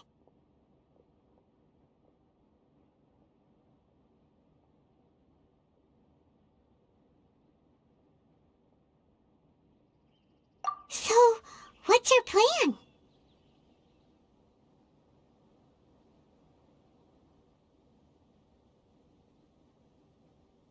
Wait, didn't you hear what they just said? Buying information is going to cost us 500,000 Mora! Have you lost your mind?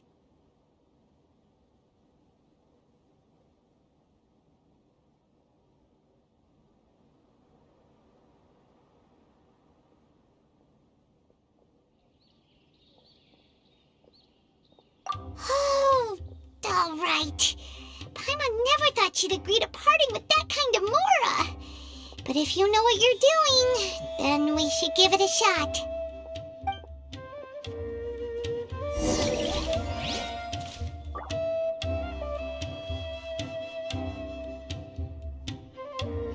Out of all my commissions, I enjoy making jewelry for newlyweds the most.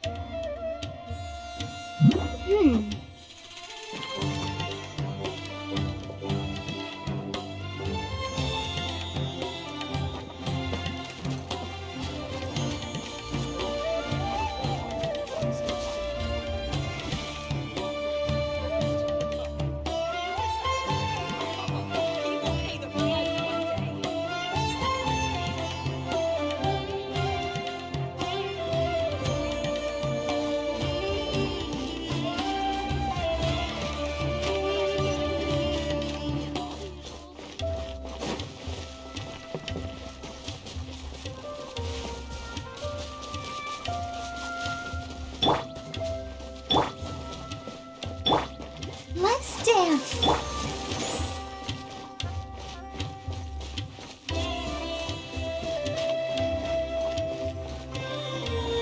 This is the place we heard those students talking about. Let's find... Oh, you've arrived. Please, take a seat. So, they think that they can go toe-to-toe with the boss? Once we reclaim the power of King Deshret, they'll be the first that the boss punishes. They're nothing to be afraid of. Our main rival now is the Caracal Battalion. They've also amassed a significant amount of more this time, so we mustn't underestimate them. How can the Caracal Battalion compete with the boss when they're nothing but a bunch of money-grubbing opportunists out for a quick mora? Yeah, with Boss's fervent devotion, he'll be able to use this power to bring our god back this time. Huh. All these guys talk about is King Deshret, so they're probably the ones we're looking for. Greater Lord Ruka Devata. That traitor and her followers must not be spared. The day will come when King Deshret exacts vengeance on Sumeru, and all of them shall be punished. Yeah, Paimon was wondering what they meant too. We should ask about that if we get the chance later.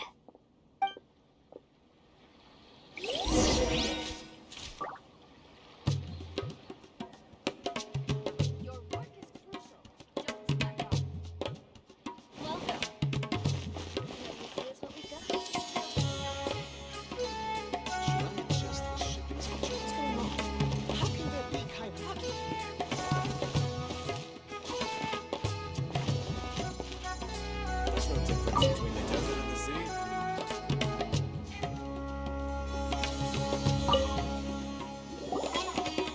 Huh? Who are you? What do you want? A student? What's a student from Sumeru City doing in Port Ormos?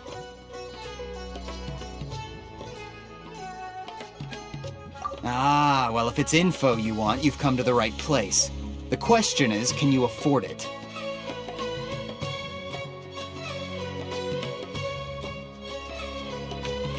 Huh? What is this, some kind of joke? Oh! Sorry! She must have grabbed the wrong amount! Hey, what do you think you're doing?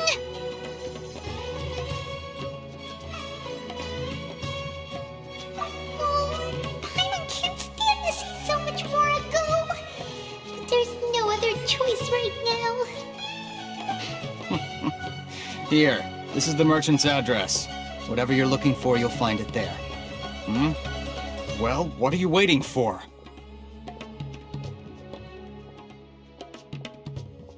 Oh, that's right! We heard you mention King Deshret just now. We're actually interested to know more because we're, archaeology students! Fine. Since you've already handed over the Mora, I guess I can throw in a little extra info. As you can see, members of Ain al-Ahmar are devout believers of King Deshret. Years ago, King Deshret founded the great desert nation that was our homeland. It was an advanced civilization, far beyond anything you'll see in present-day Sumeru. King Deshret was the rightful god of wisdom, but he was betrayed by a companion he trusted.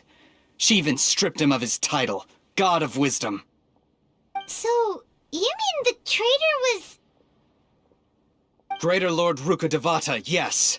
That shameless wretch destroyed King Deshret's civilization, and our ancestors were forced to flee to this land where we were made to suffer the tyranny of our enemies. Furthermore, she conspired with the Academia to cover up the truth of her actions, and create the merciful and benevolent facade for which she is now known. Ugh, just thinking about it sickens me. But the story doesn't end there, oh no. King Deshret isn't truly dead. The voice of the Oracle has been heard in the desert, prophesying his resurrection. Mark my words, our god shall return.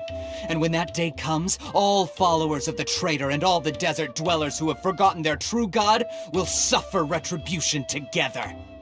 If what I'm saying makes you shiver with fear, it might not be too late for you to become a believer of King Deshret.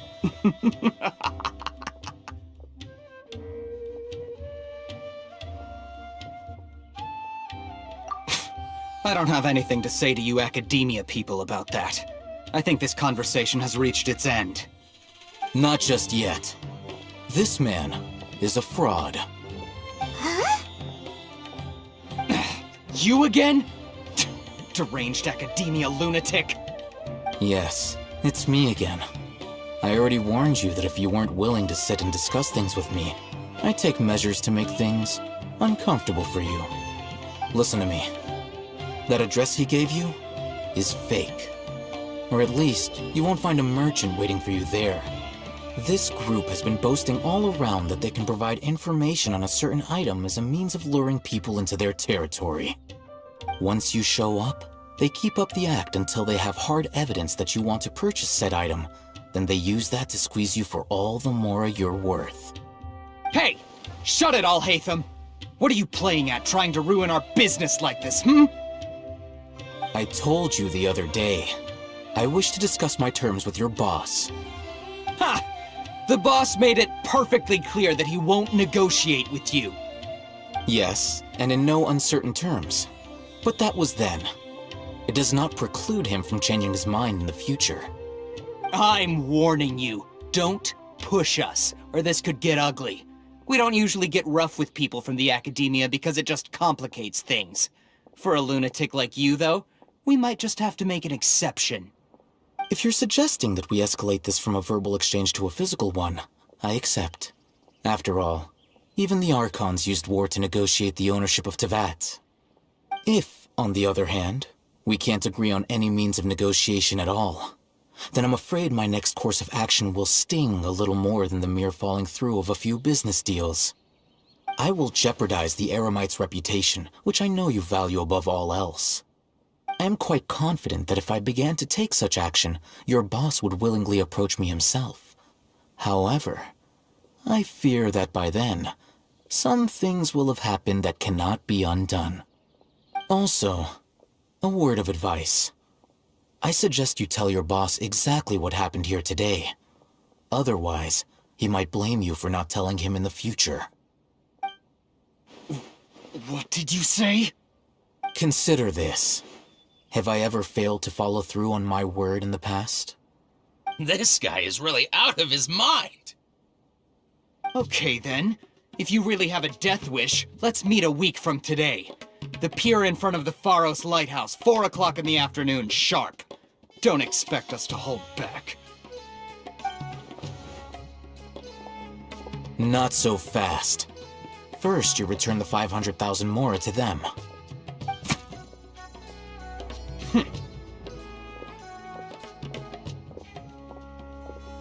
Please, I beg you, don't provoke them. We can't afford any trouble with this crowd. They haven't even paid for their food yet. Ah, Mr. Iman.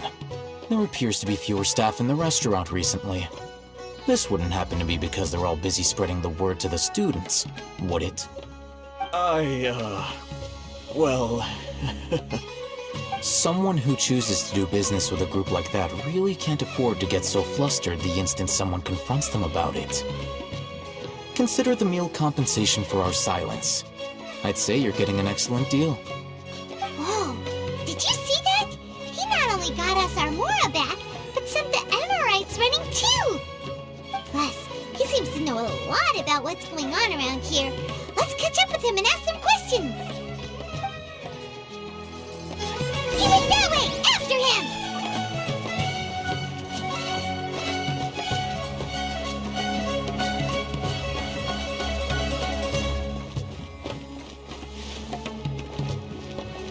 Fresh fruits and veggies, both quantity and quality. Wait up! It's Alhaitham, right? What do you want? No need for thanks. My goal was to get to them, and you two gave me just the opportunity I needed. We're even. Oh, I advise you to keep your distance from them. Since they weren't able to make off with your Mora in the end, they might harass you again in the future. All right. Goodbye. Hold your horses! We still have something to ask you about! Since you tore through their scam right in front of them, you must know the real story about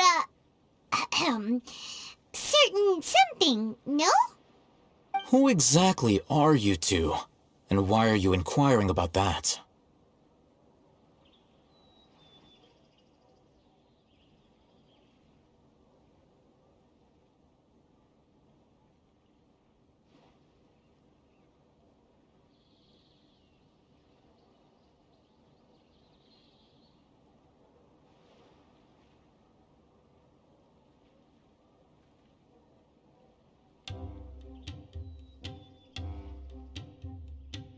A student. Right. Look, you should know that those thugs conducting business with you had nothing to do with your lie.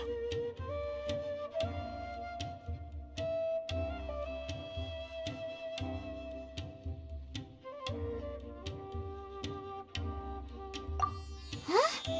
Oh, yeah! She's really strong! Weren't you saying something about a physical exchange? We can help with that. She doesn't even have a vision. Forget it. Maybe not, but she can still use elemental energy. Otherwise, there's no way we'd go asking for info from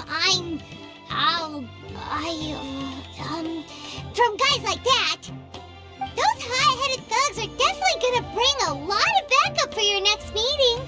Even if you don't go alone, you won't regret taking us with you.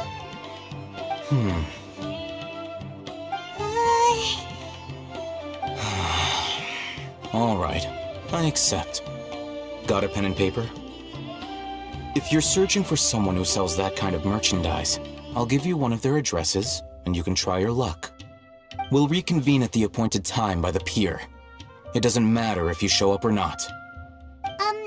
So, since you were happy to give us this merchant's information, does that mean you can tell us exactly what we're after? You were willing to part with 500,000 mora for something and you didn't even know what it was? Okay. Well, if you truly are as skilled as you claim, then you can beat the answer out of them when they become hostile. Look, if you've been making inquiries, then you have to know something by now. Tell me what you know so far, so I don't waste time repeating information. We know it's connected to the academia somehow, and that not only do the Eremites deal in it, but some students want to get a hold of it too. What else? You know almost everything there is to know, but you're unable to compile this information because you've never seen the object before. This is what you've been looking for. Huh? Paimon can't tell what it is. It looks like some kind of ornament. This is a knowledge capsule. To put it simply, it's a vessel that can store a fixed quantity of canned knowledge. It's like a miniature Akasha. Anyone who links it to their personal Akasha terminal instantly becomes privy to its contents. Correct. Anyone. Unlike the Akasha, which heavily regulates who can access what information, knowledge capsules confer their contents without any requisites. That's amazing! It's essentially a convenient and harmless vestibule for knowledge. Unfortunately, it's illegal in Sumeru to privately possess or trade them. They were created as a means for scholars to transfer knowledge gained from Irminsul into the Akasha, and are intended to be destroyed immediately after use. But despite strict regulations, some of these knowledge capsules will always escape destruction.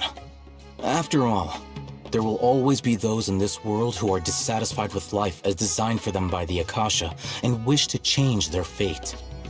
Over the past century, a wide variety of canned knowledge has been leaked from the academia.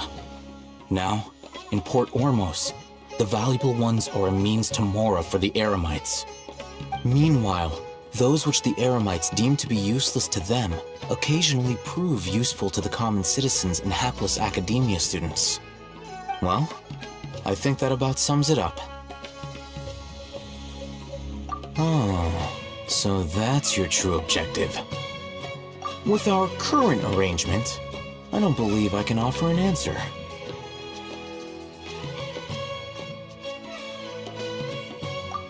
You're still resolved. Fine. Let's talk somewhere with fewer people.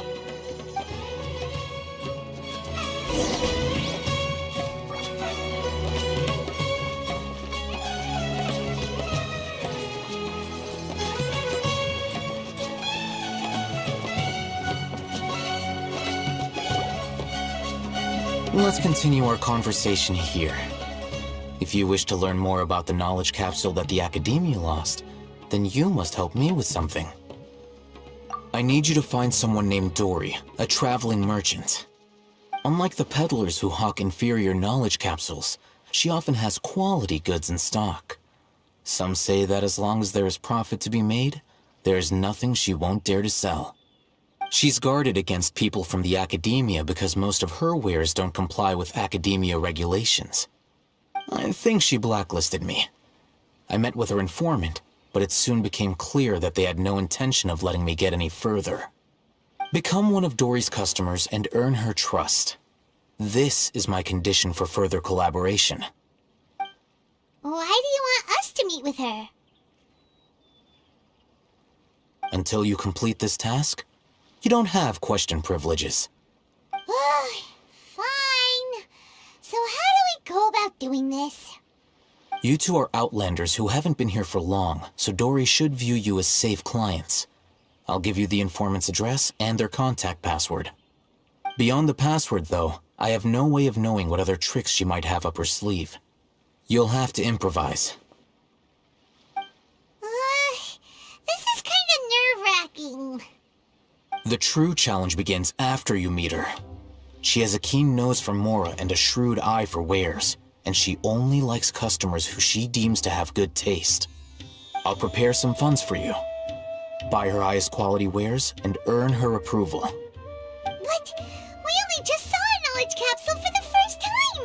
We don't know how to tell which ones are good and which ones are bad. Is that something we can learn quickly? That's true. Have you two heard of elemental sight? Oh, that's a surprise. Guess I'll have to hold you in higher regard. Anyway, that ability should resolve your issue.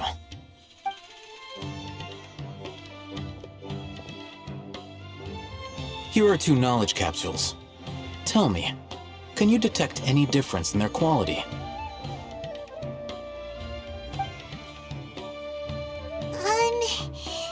They look the same to Paimon. Try inspecting them with elemental sight.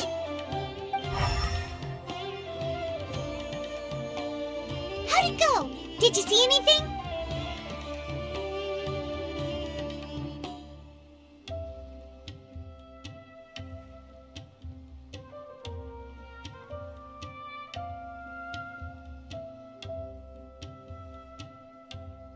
Rumor has it that higher quality knowledge capsules generally appear brighter when viewed through elemental sight.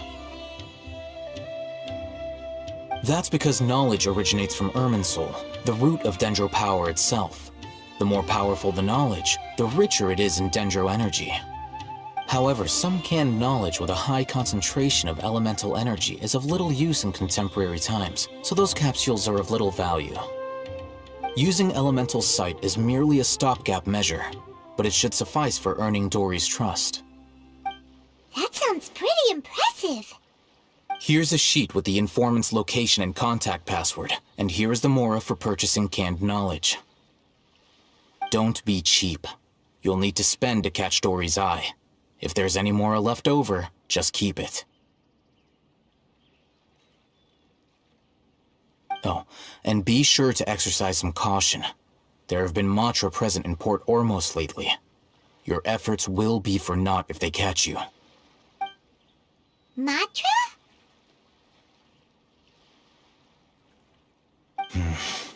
They belong to the Academia's regulatory body. They also handle cases of illegal canned knowledge transactions. Like I said, the Academia has banned both their trade and possession. The Matra are razor sharp. You're in for nothing good if they lock their sights onto you. If you two want to back out, now's the time. Okay, then we have a deal. If you succeed in your dealings with Dory, come find me at the Wikela Funduk. We'll have an open discussion then. Looking at what Al-Haytham wrote, Dory's informant is a traitor near Old Ormos. Let's follow these instructions and try to get in contact with him. Talk to the bartender.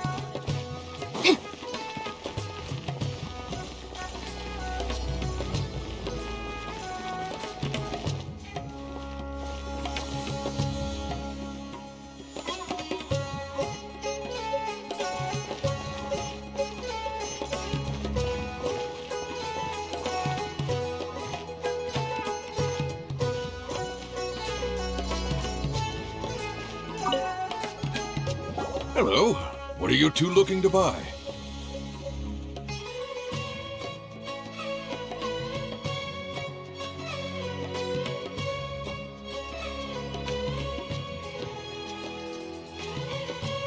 Wait, are you sure you're remembering that right?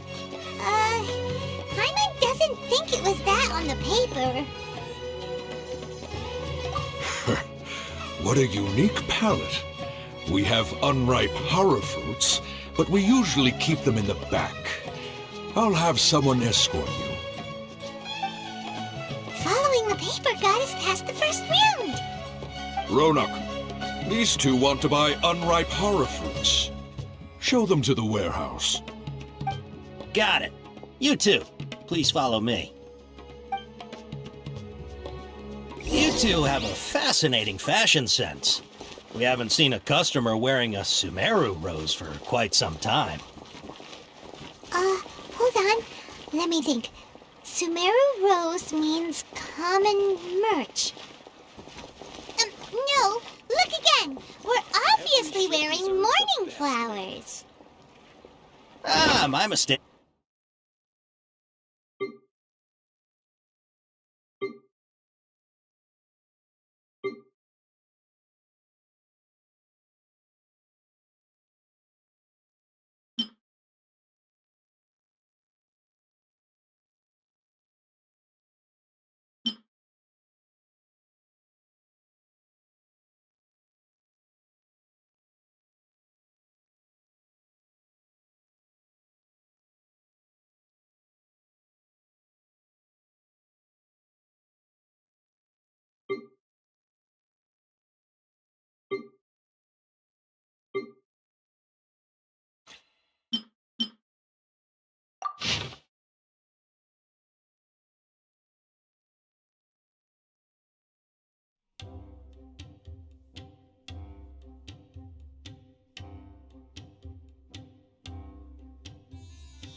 That pop quiz sure was scary.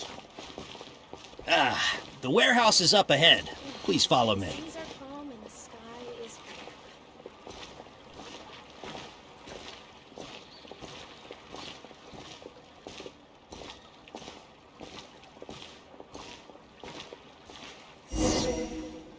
Before I retrieve your products, I need to confirm a few things.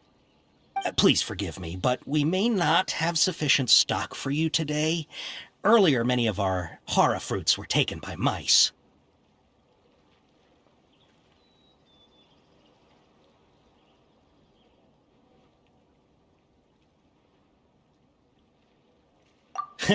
Thanks. If better goods come in, you'll be the first to know. You look like you have some skill. Why don't I pick out some fruits that'll make you dizzy?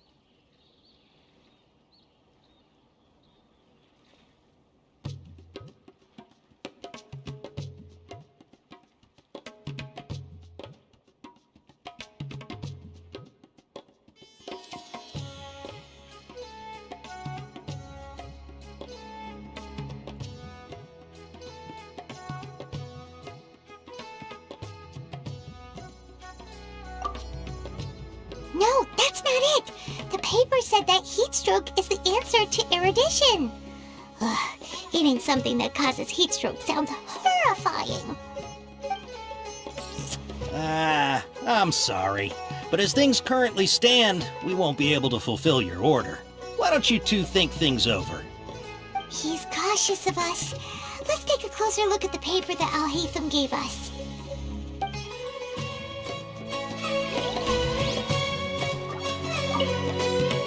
Before I retrieve your products, I need to please forgive me, but we may not have sufficient stock for you today.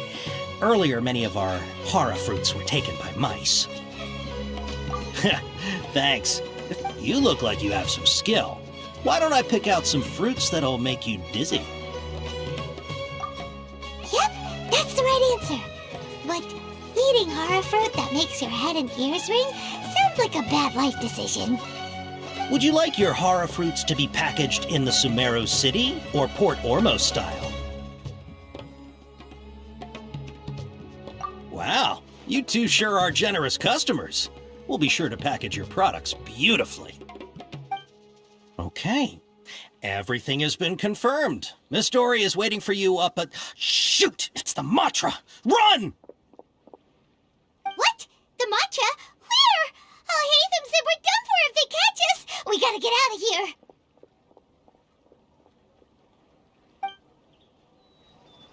We don't know this area, so let's follow that informant.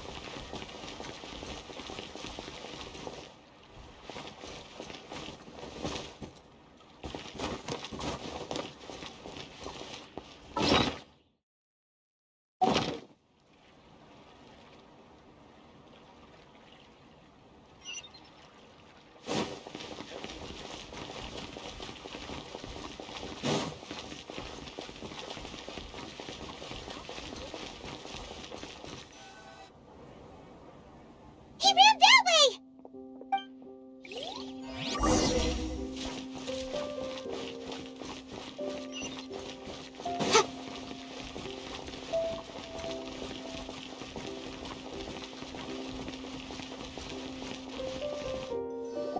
Look, he's over there!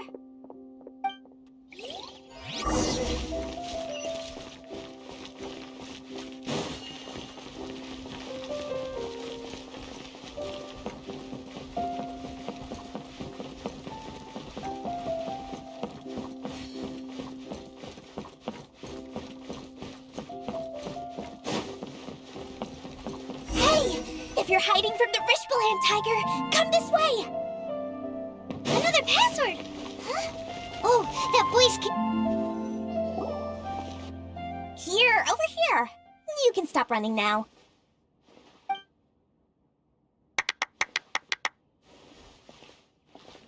So you were the one who was calling out to us just now. But, are we definitely gonna be safe here? These two good customers wish to buy some hara fruit, Miss Dory. And if there's nothing else, I'll just excuse myself. Oh, very good. Thank you.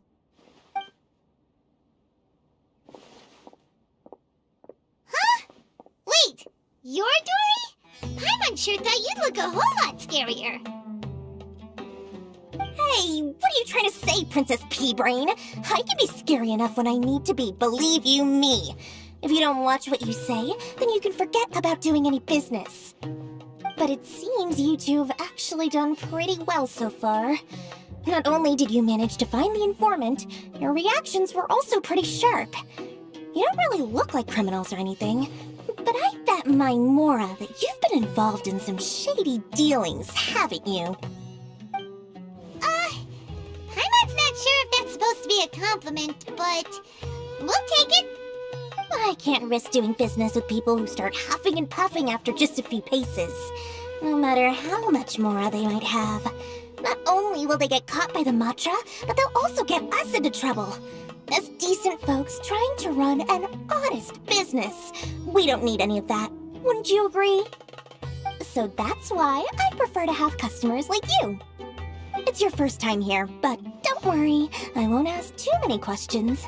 Even if you wish to buy enough knowledge capsules to decorate your house with, please, knock yourself out. As long as you have lots of round, shiny Mora, then we're all good. Ah, yes, of course. Go ahead, help yourselves. Voila! Wow, she has a trove of canned knowledge. Whew. She'd probably be in serious trouble if the Matra caught her with all this.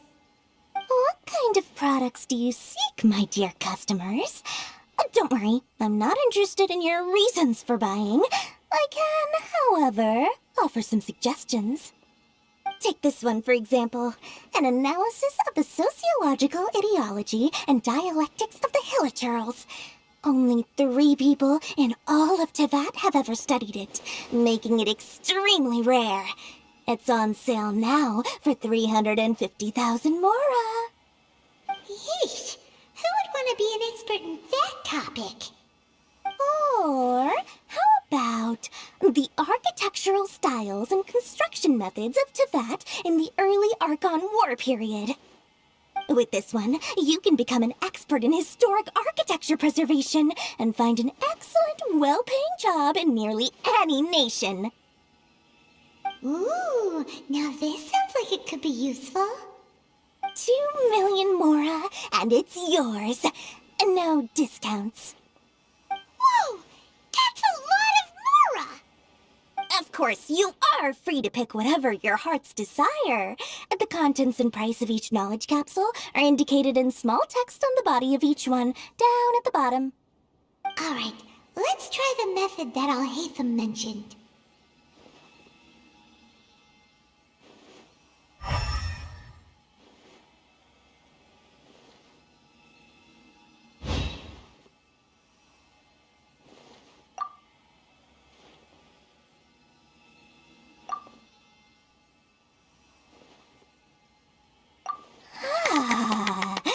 You've really got a good head on your shoulders, and quite the eye for quality.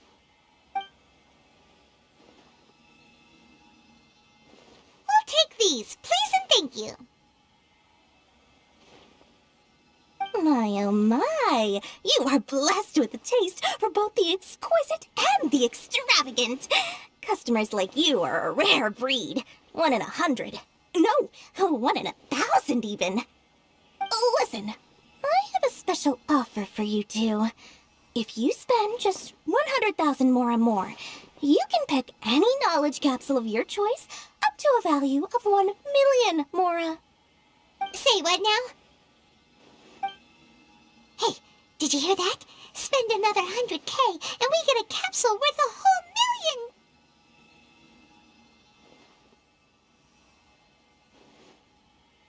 But all the canned knowledge we just bought is easily worth 500,000 Mora. If we spend just a little more, we can get something worth 1 million Mora. Isn't that a fantastic deal? Think about it. We've gone to all this trouble to get this canned knowledge. And so far, everything we bought belongs to Alhaitham. Aren't you even the least bit curious about how this whole canned knowledge thing works? We're talking instant knowledge here. Don't you want to try it yourself?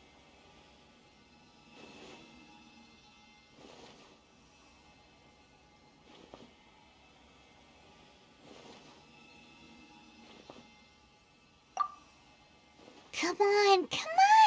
We still have around 100,000 of Alhaitham's Mora left, so let's put it to good use by finding something useful for you. Ahem. You've got a deal, Dory. We'd like to spend an extra 100,000 Mora. Excellent! Then please, select from this fine collection of canned knowledge over here.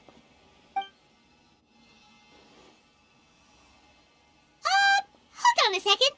Paimon thought we could choose whatever we wanted. Why can't we choose the ones from over there? Oh, but my dear customer, the knowledge capsules over here are worth 1 million mora each.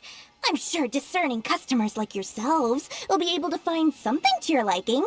Please, take your time. Uh-oh, Paimon has a bad feeling about this. Let's use Elemental Sight again to check these.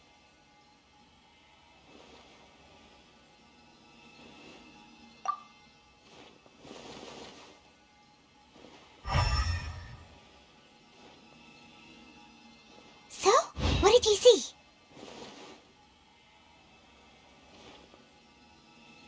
So, they're all worth about the same amount? Well, anyway, the mora's already been spent, so let's at least try to find something useful. Let Paimon take a look here. An introduction to traditional Sumeru brewing techniques, the art of growing spices, an overview of ancient runes. Oh, how about this one? Sword Fighting Techniques 8. Not sure we'd ever find volumes 1 through 7, but at least this knowledge should be useful, right? Let's go with this one. Dory, we'll take this one. All right, very good. I'm expecting some new goods in the next couple days, so be sure to check back again soon. Whether it's canned knowledge or anything else you need, bring your mora to Dory and doors will open. Our dealings with Dory went smoothly enough. Let's head to Wakala Funduk and meet up with Alhaitham. Hopefully now he'll finally tell us about what the Academia lost. Sometimes even more exciting than legend.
You two made it.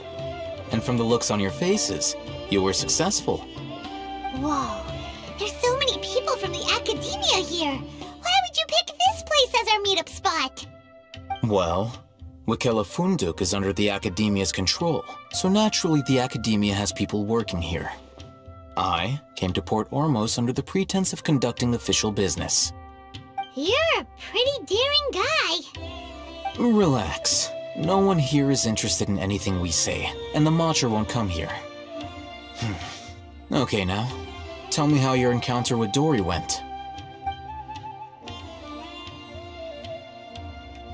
Okay, we did what you asked. So, can you tell us about the knowledge capsule that the Academia lost now? Before that, I have to ask. Why are you two so intent on tracking it down? You don't have to answer, of course.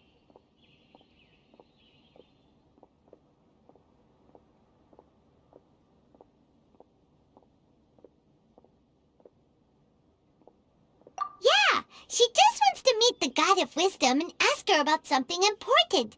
We've been in Sumeru for a while now, but we still haven't found a way. When we heard that the Academia had lost something that might be related to the gods, we came here in case it turned out to be our lucky break. In that case, you're on the right track. A short while ago, the Academia lost a knowledge capsule in the desert. It's supposedly a divine knowledge capsule. Use it, and you'll gain the wisdom of the gods. Wow, There's really such a thing as that? Hey, if we find it, do you think we could learn how to meet the Dendro Archon?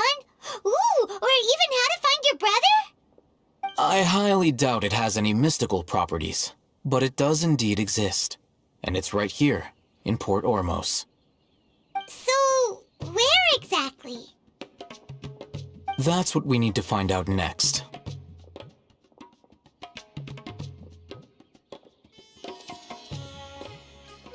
I won't deny that. I am investigating because I'm curious as to what the Divine Knowledge Capsule truly is. As you know, the Eremites in Port Ormos also have their eyes on it. It is an extremely precious item. The knowledge contained within may bring great power or wealth to whoever has it in their possession. Several brigades have been vying for ownership of it as of late, but there is still no victor. My personal finances and connections cannot compete with those of the Eremites. After attempting various methods, I finally managed to reach a tentative agreement with several brigades. I agreed to forego ownership of the Divine Knowledge Capsule in exchange for the opportunity to study it. After all, there's no harm in understanding what it is. However, there are those who are less amenable to negotiation, such as those from Ain al-Ahmar. They adamantly believe that the Divine Knowledge Capsule contains King Deshret's power, and that he will return to this world when they obtain it. They refuse to let anyone from the Academia tarnish their deity's soul. So you kept hounding them because they refused to cooperate with you? Yes. Ain al-Ahmar isn't exactly wealthy, but its members are determined to get that capsule by any means necessary. To that end, they've resorted to many methods more foul than fair in order to amass sufficient funds. So, I've been sabotaging their business to force them into negotiating with me.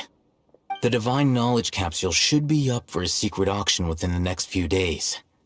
Each brigade will place their own bid, and the prize will be covertly given to the winner. To ensure the capsule's security and to evade the Matra's notice, the winning brigade will not publicly disclose their victory. Unless I know whose hands the Divine Knowledge Capsule ends up in, my agreements with them will fall through. Dory is the most reliable source of information, but that avenue was previously closed to me. With you on board now, the situation is different. In other words, you wanted us to befriend Dory so you could find out where the Divine Knowledge Capsule is. Yes, you can say that. But this arrangement harms none of us. The day after tomorrow, go back to Dory and try to purchase information on the Divine Knowledge Capsule's whereabouts. If she has no information, wait 2 days and approach her again. If I get the opportunity to study the Divine Knowledge Capsule, I will relay my findings to you. Will that suffice as compensation?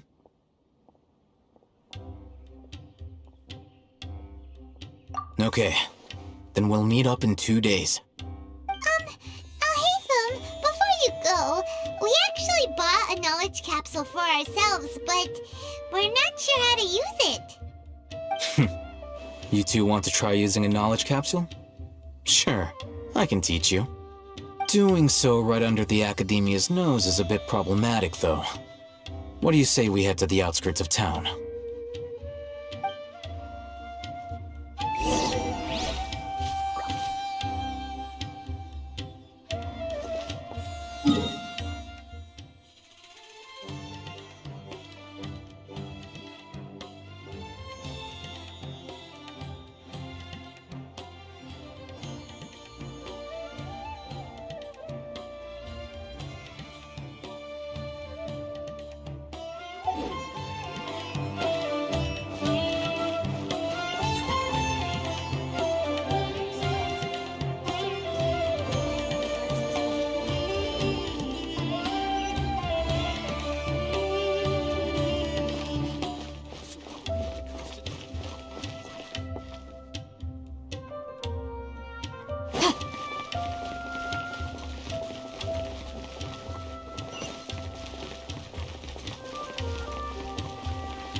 Alright, this place works.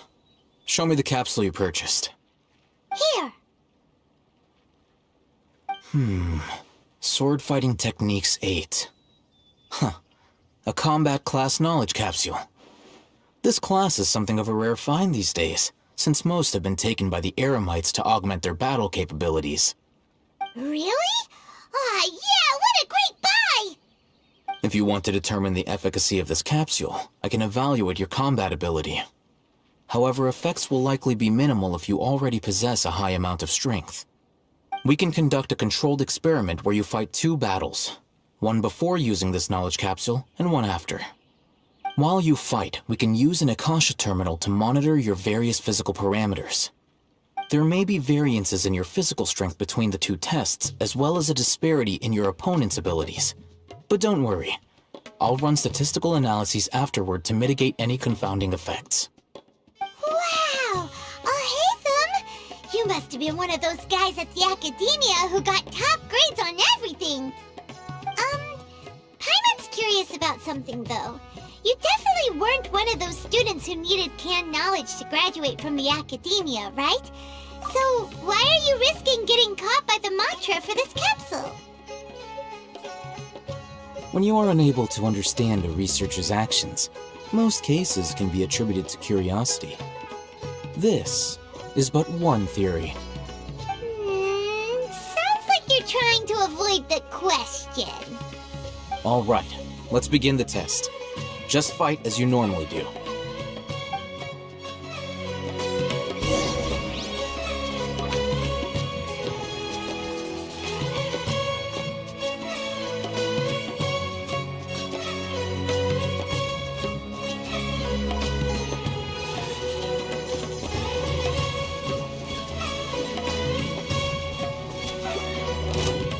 Boom!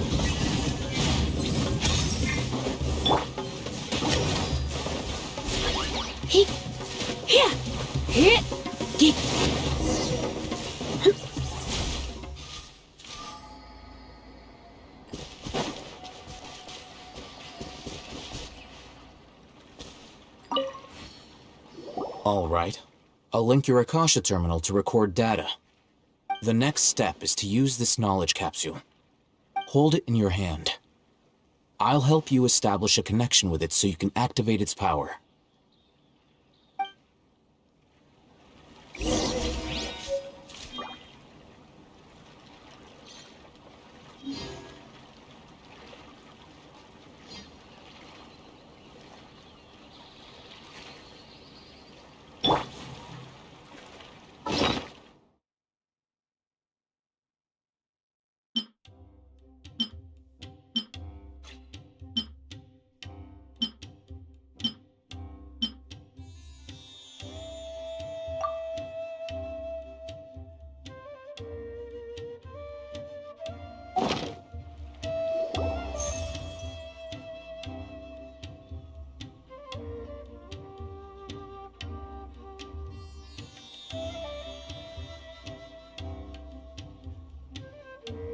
Hey, how are you feeling?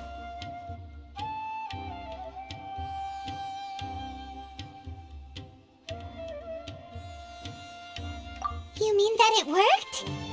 All right. Time for round 2. Fight with the same composure as before.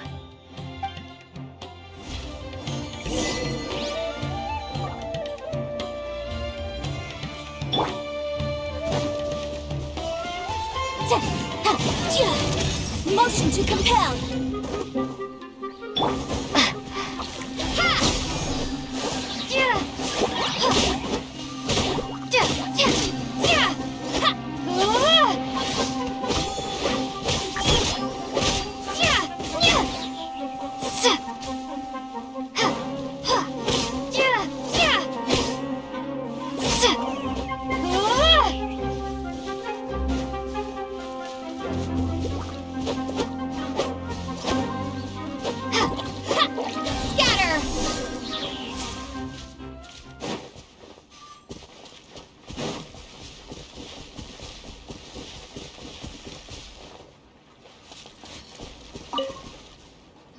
Now, I'll start recording data again.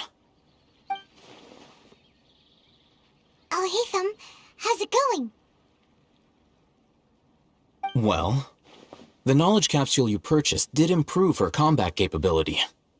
During the second fight, her overall fighting performance increased by 0.073%. Wait, how much?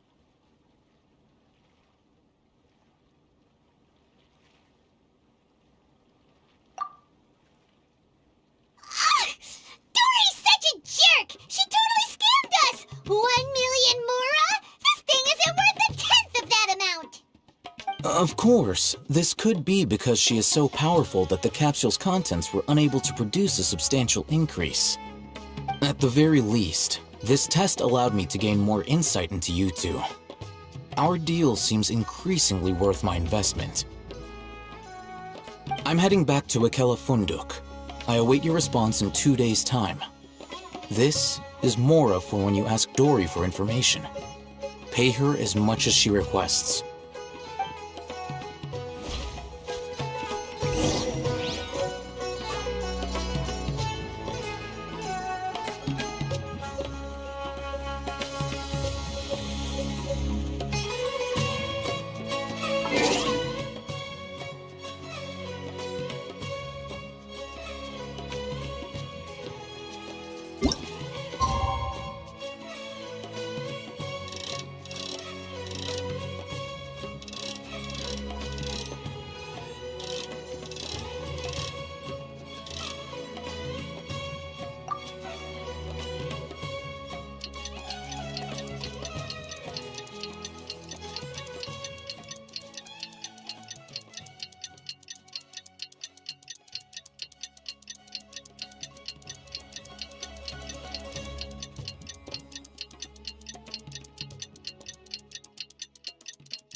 Let's see Dory today and ask her about where the Divine Knowledge Capsule is.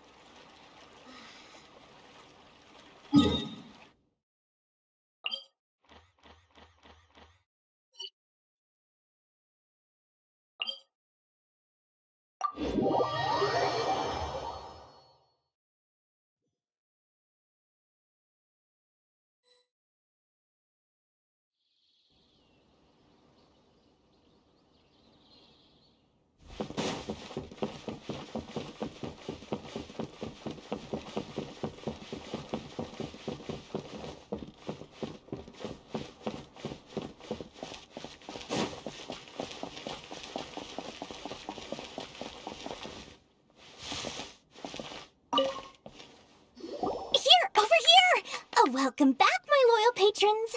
What can I do for you this time? You name it. Can knowledge, supplies, or anything else you need. I'll find a way to get it. Where there's a waterfall of Mora, there's a way. Can you really get us anything we want? Anything at all? Aha. So it appears that canned knowledge alone is no longer sufficient for your opulent appetite. Then please, oblige me. Tell me what you have in mind. Oh! I knew customers with pockets as deep as yours would undoubtedly crave something more profound than ordinary canned knowledge. But you know, that kind of information isn't going to be cheap. After all, I had to work really hard to weasel my way into the auction site. Not to mention that if anyone found out that I was the leaker, I would be in big, big trouble. But how can we be sure your information is accurate? Paimon's curious how you just happen to have this kind of info the moment we need it. Because to me, anything of value is what I consider to be my supply. Therefore, I must always be aware of what's hot on the market in order to secure more sales. As for the information's authenticity, well, you've no need to worry about that. I used a camera to take a picture of the transaction. That way, no one can dispute it. It's always a pleasure doing business with such sterling patrons. Now that you've paid in full, here's the scoop. The Divine Knowledge Capsule was purchased yesterday by a certain Misery, the leader of Ain el-Ahmar. Ein El Ahmar? You mean the Aramites who worshipped King Deshret? Ah, so you're already familiar with them. The group has done everything in their power to obtain the Divine Knowledge Capsule. After all, they believe it contains the power of King Deshret. That Divine Knowledge Capsule is unlike any other canned knowledge I've seen before. It was glowing bright red. The capsule is clearly visible in the picture I took. You can look for yourself.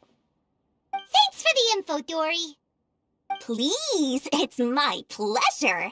It's all thanks to discerning customers such as yourselves that my efforts yesterday were not in vain. Please, don't hesitate to contact me if you ever need anything else in the future. Mora for Dory opens doors. Well, we figured out where the Divine Knowledge Capsule is. It turns out it ended up in the hands of Ein El Ahmar. Let's head back and talk to Al-Haytham.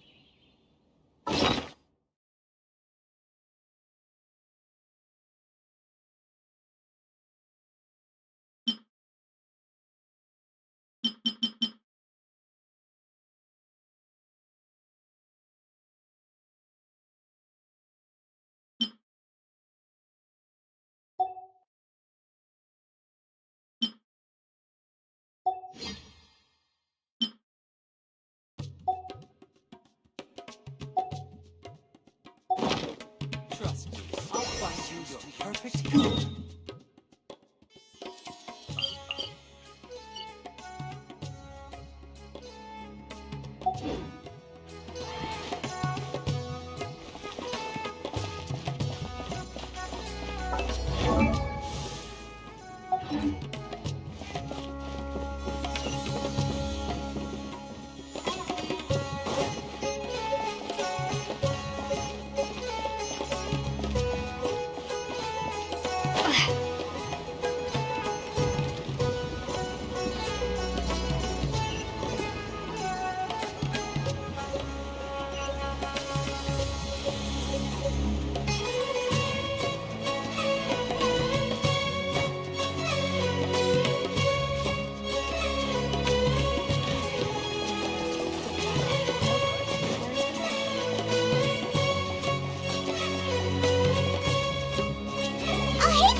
Really? All right. Let's hear it.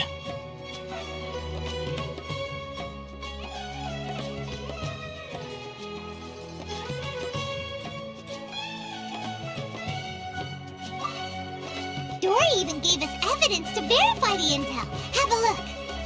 Huh, look at that. Clear as day. It must have taken some guts just to infiltrate the scene of the Eremites' transaction. But then to get close enough to take a picture like this. Bold move, Dory. Very bold move. All right. The person in this picture is indeed Misery, the leader of Ein al-Ahmar. And the glowing red capsule he's holding appears to be the Divine Knowledge Capsule. In which case, if we play our cards right, when we confront them next week, we should be able to force them to show their hand. At first, Paimon didn't get why you were provoking these Ein el-Ahmar guys. But now, it sort of makes sense. Everything's playing right into your hands. After we defeat them, we can finally have a serious talk with their boss and get them to lend us the Divine Knowledge Capsule. Thank you for your time and efforts. Take a few days off while I make some preparations. Let's meet up again on the afternoon of the arranged date, 3 o'clock sharp. See you then.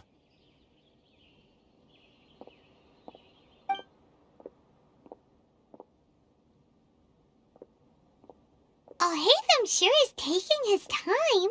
Where could he be? Oh, there he is. Sorry to keep you waiting. Let's head to the pier in front of Pharos Lighthouse. Yep, let's go.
Haytham. I knew you were crazy, but I didn't know you were crazy enough to actually show up. It was I who demanded that these negotiations take place. I was more worried that you might go back on your promise. But to your credit, it appears that you're sticking to your word. This is turning into quite an occasion. I also brought some backup. I assume you don't mind. Backup? Aren't you the brat from the restaurant the other day? You've come to support this lunatic because he helped you out? Fine, your funeral. I'm not going to mince my words.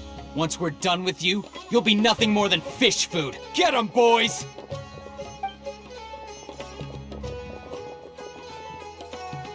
Uh-oh, here they come. Good luck, you two.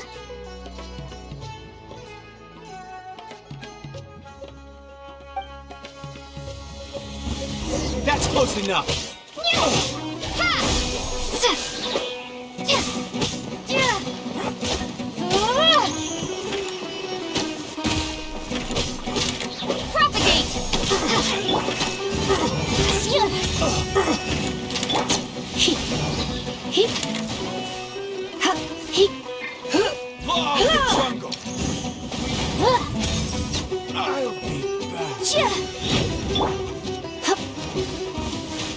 Following orders. Feeling lucky today?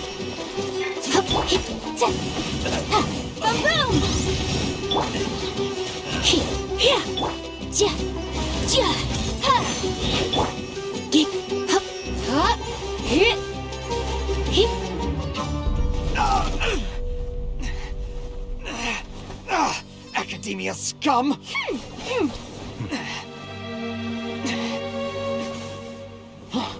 Boss! Finally! Did you use it? Great! Now we can...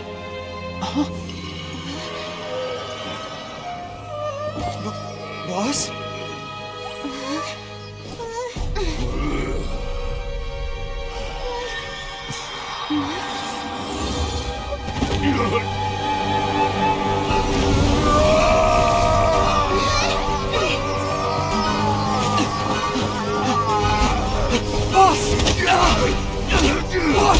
What's wrong? What happened to him? We have to cut his Akasha connection, now.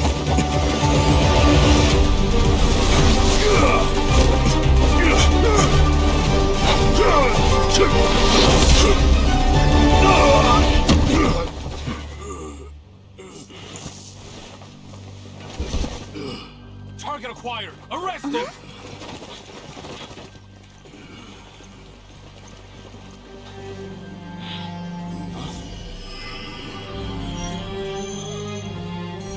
Do not impede our work. Is that understood, Al-Haytham? Of course. I was only trying to help. Take him away!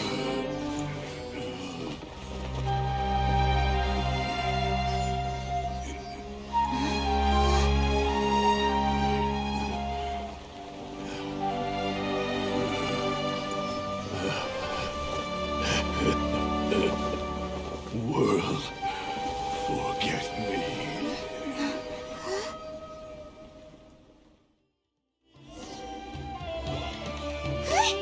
What in Tibet just happened? It's like that big guy suddenly lost his mind. It looks like he used the Divine Knowledge Capsule. You mean the Divine Knowledge Capsule did that to him? Oh, yeah. You mean how some researchers go insane after getting knowledge from Irminsul? I've heard of numerous incidents of researchers in Satyavada life going insane.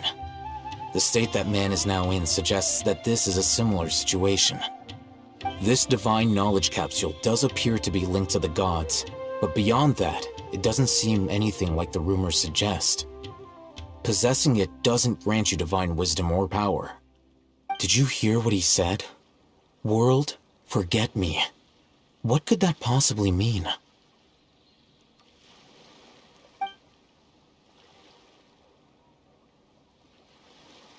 If the mantra took him away, then that means the Academia got the Divine Knowledge Capsule back too.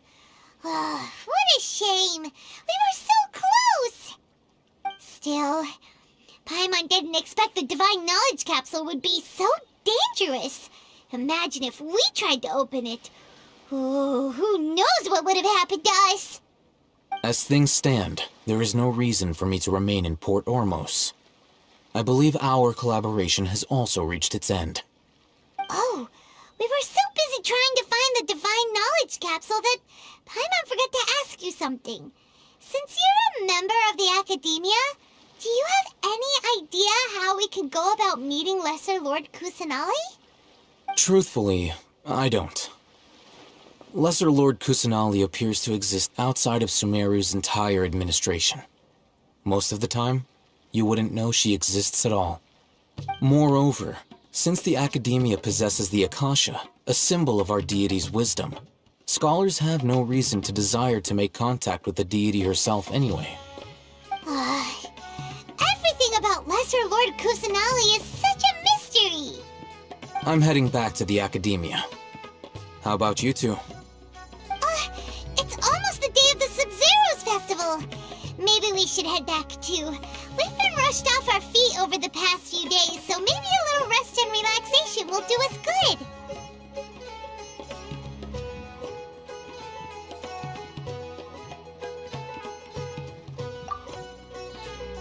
Then we'll part ways here, Alhaitham, until we meet again.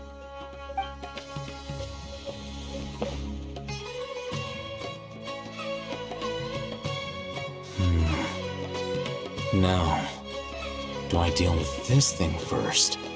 Or should I produce the report that the higher-ups require?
I wonder when I'll be as tall as my big sister.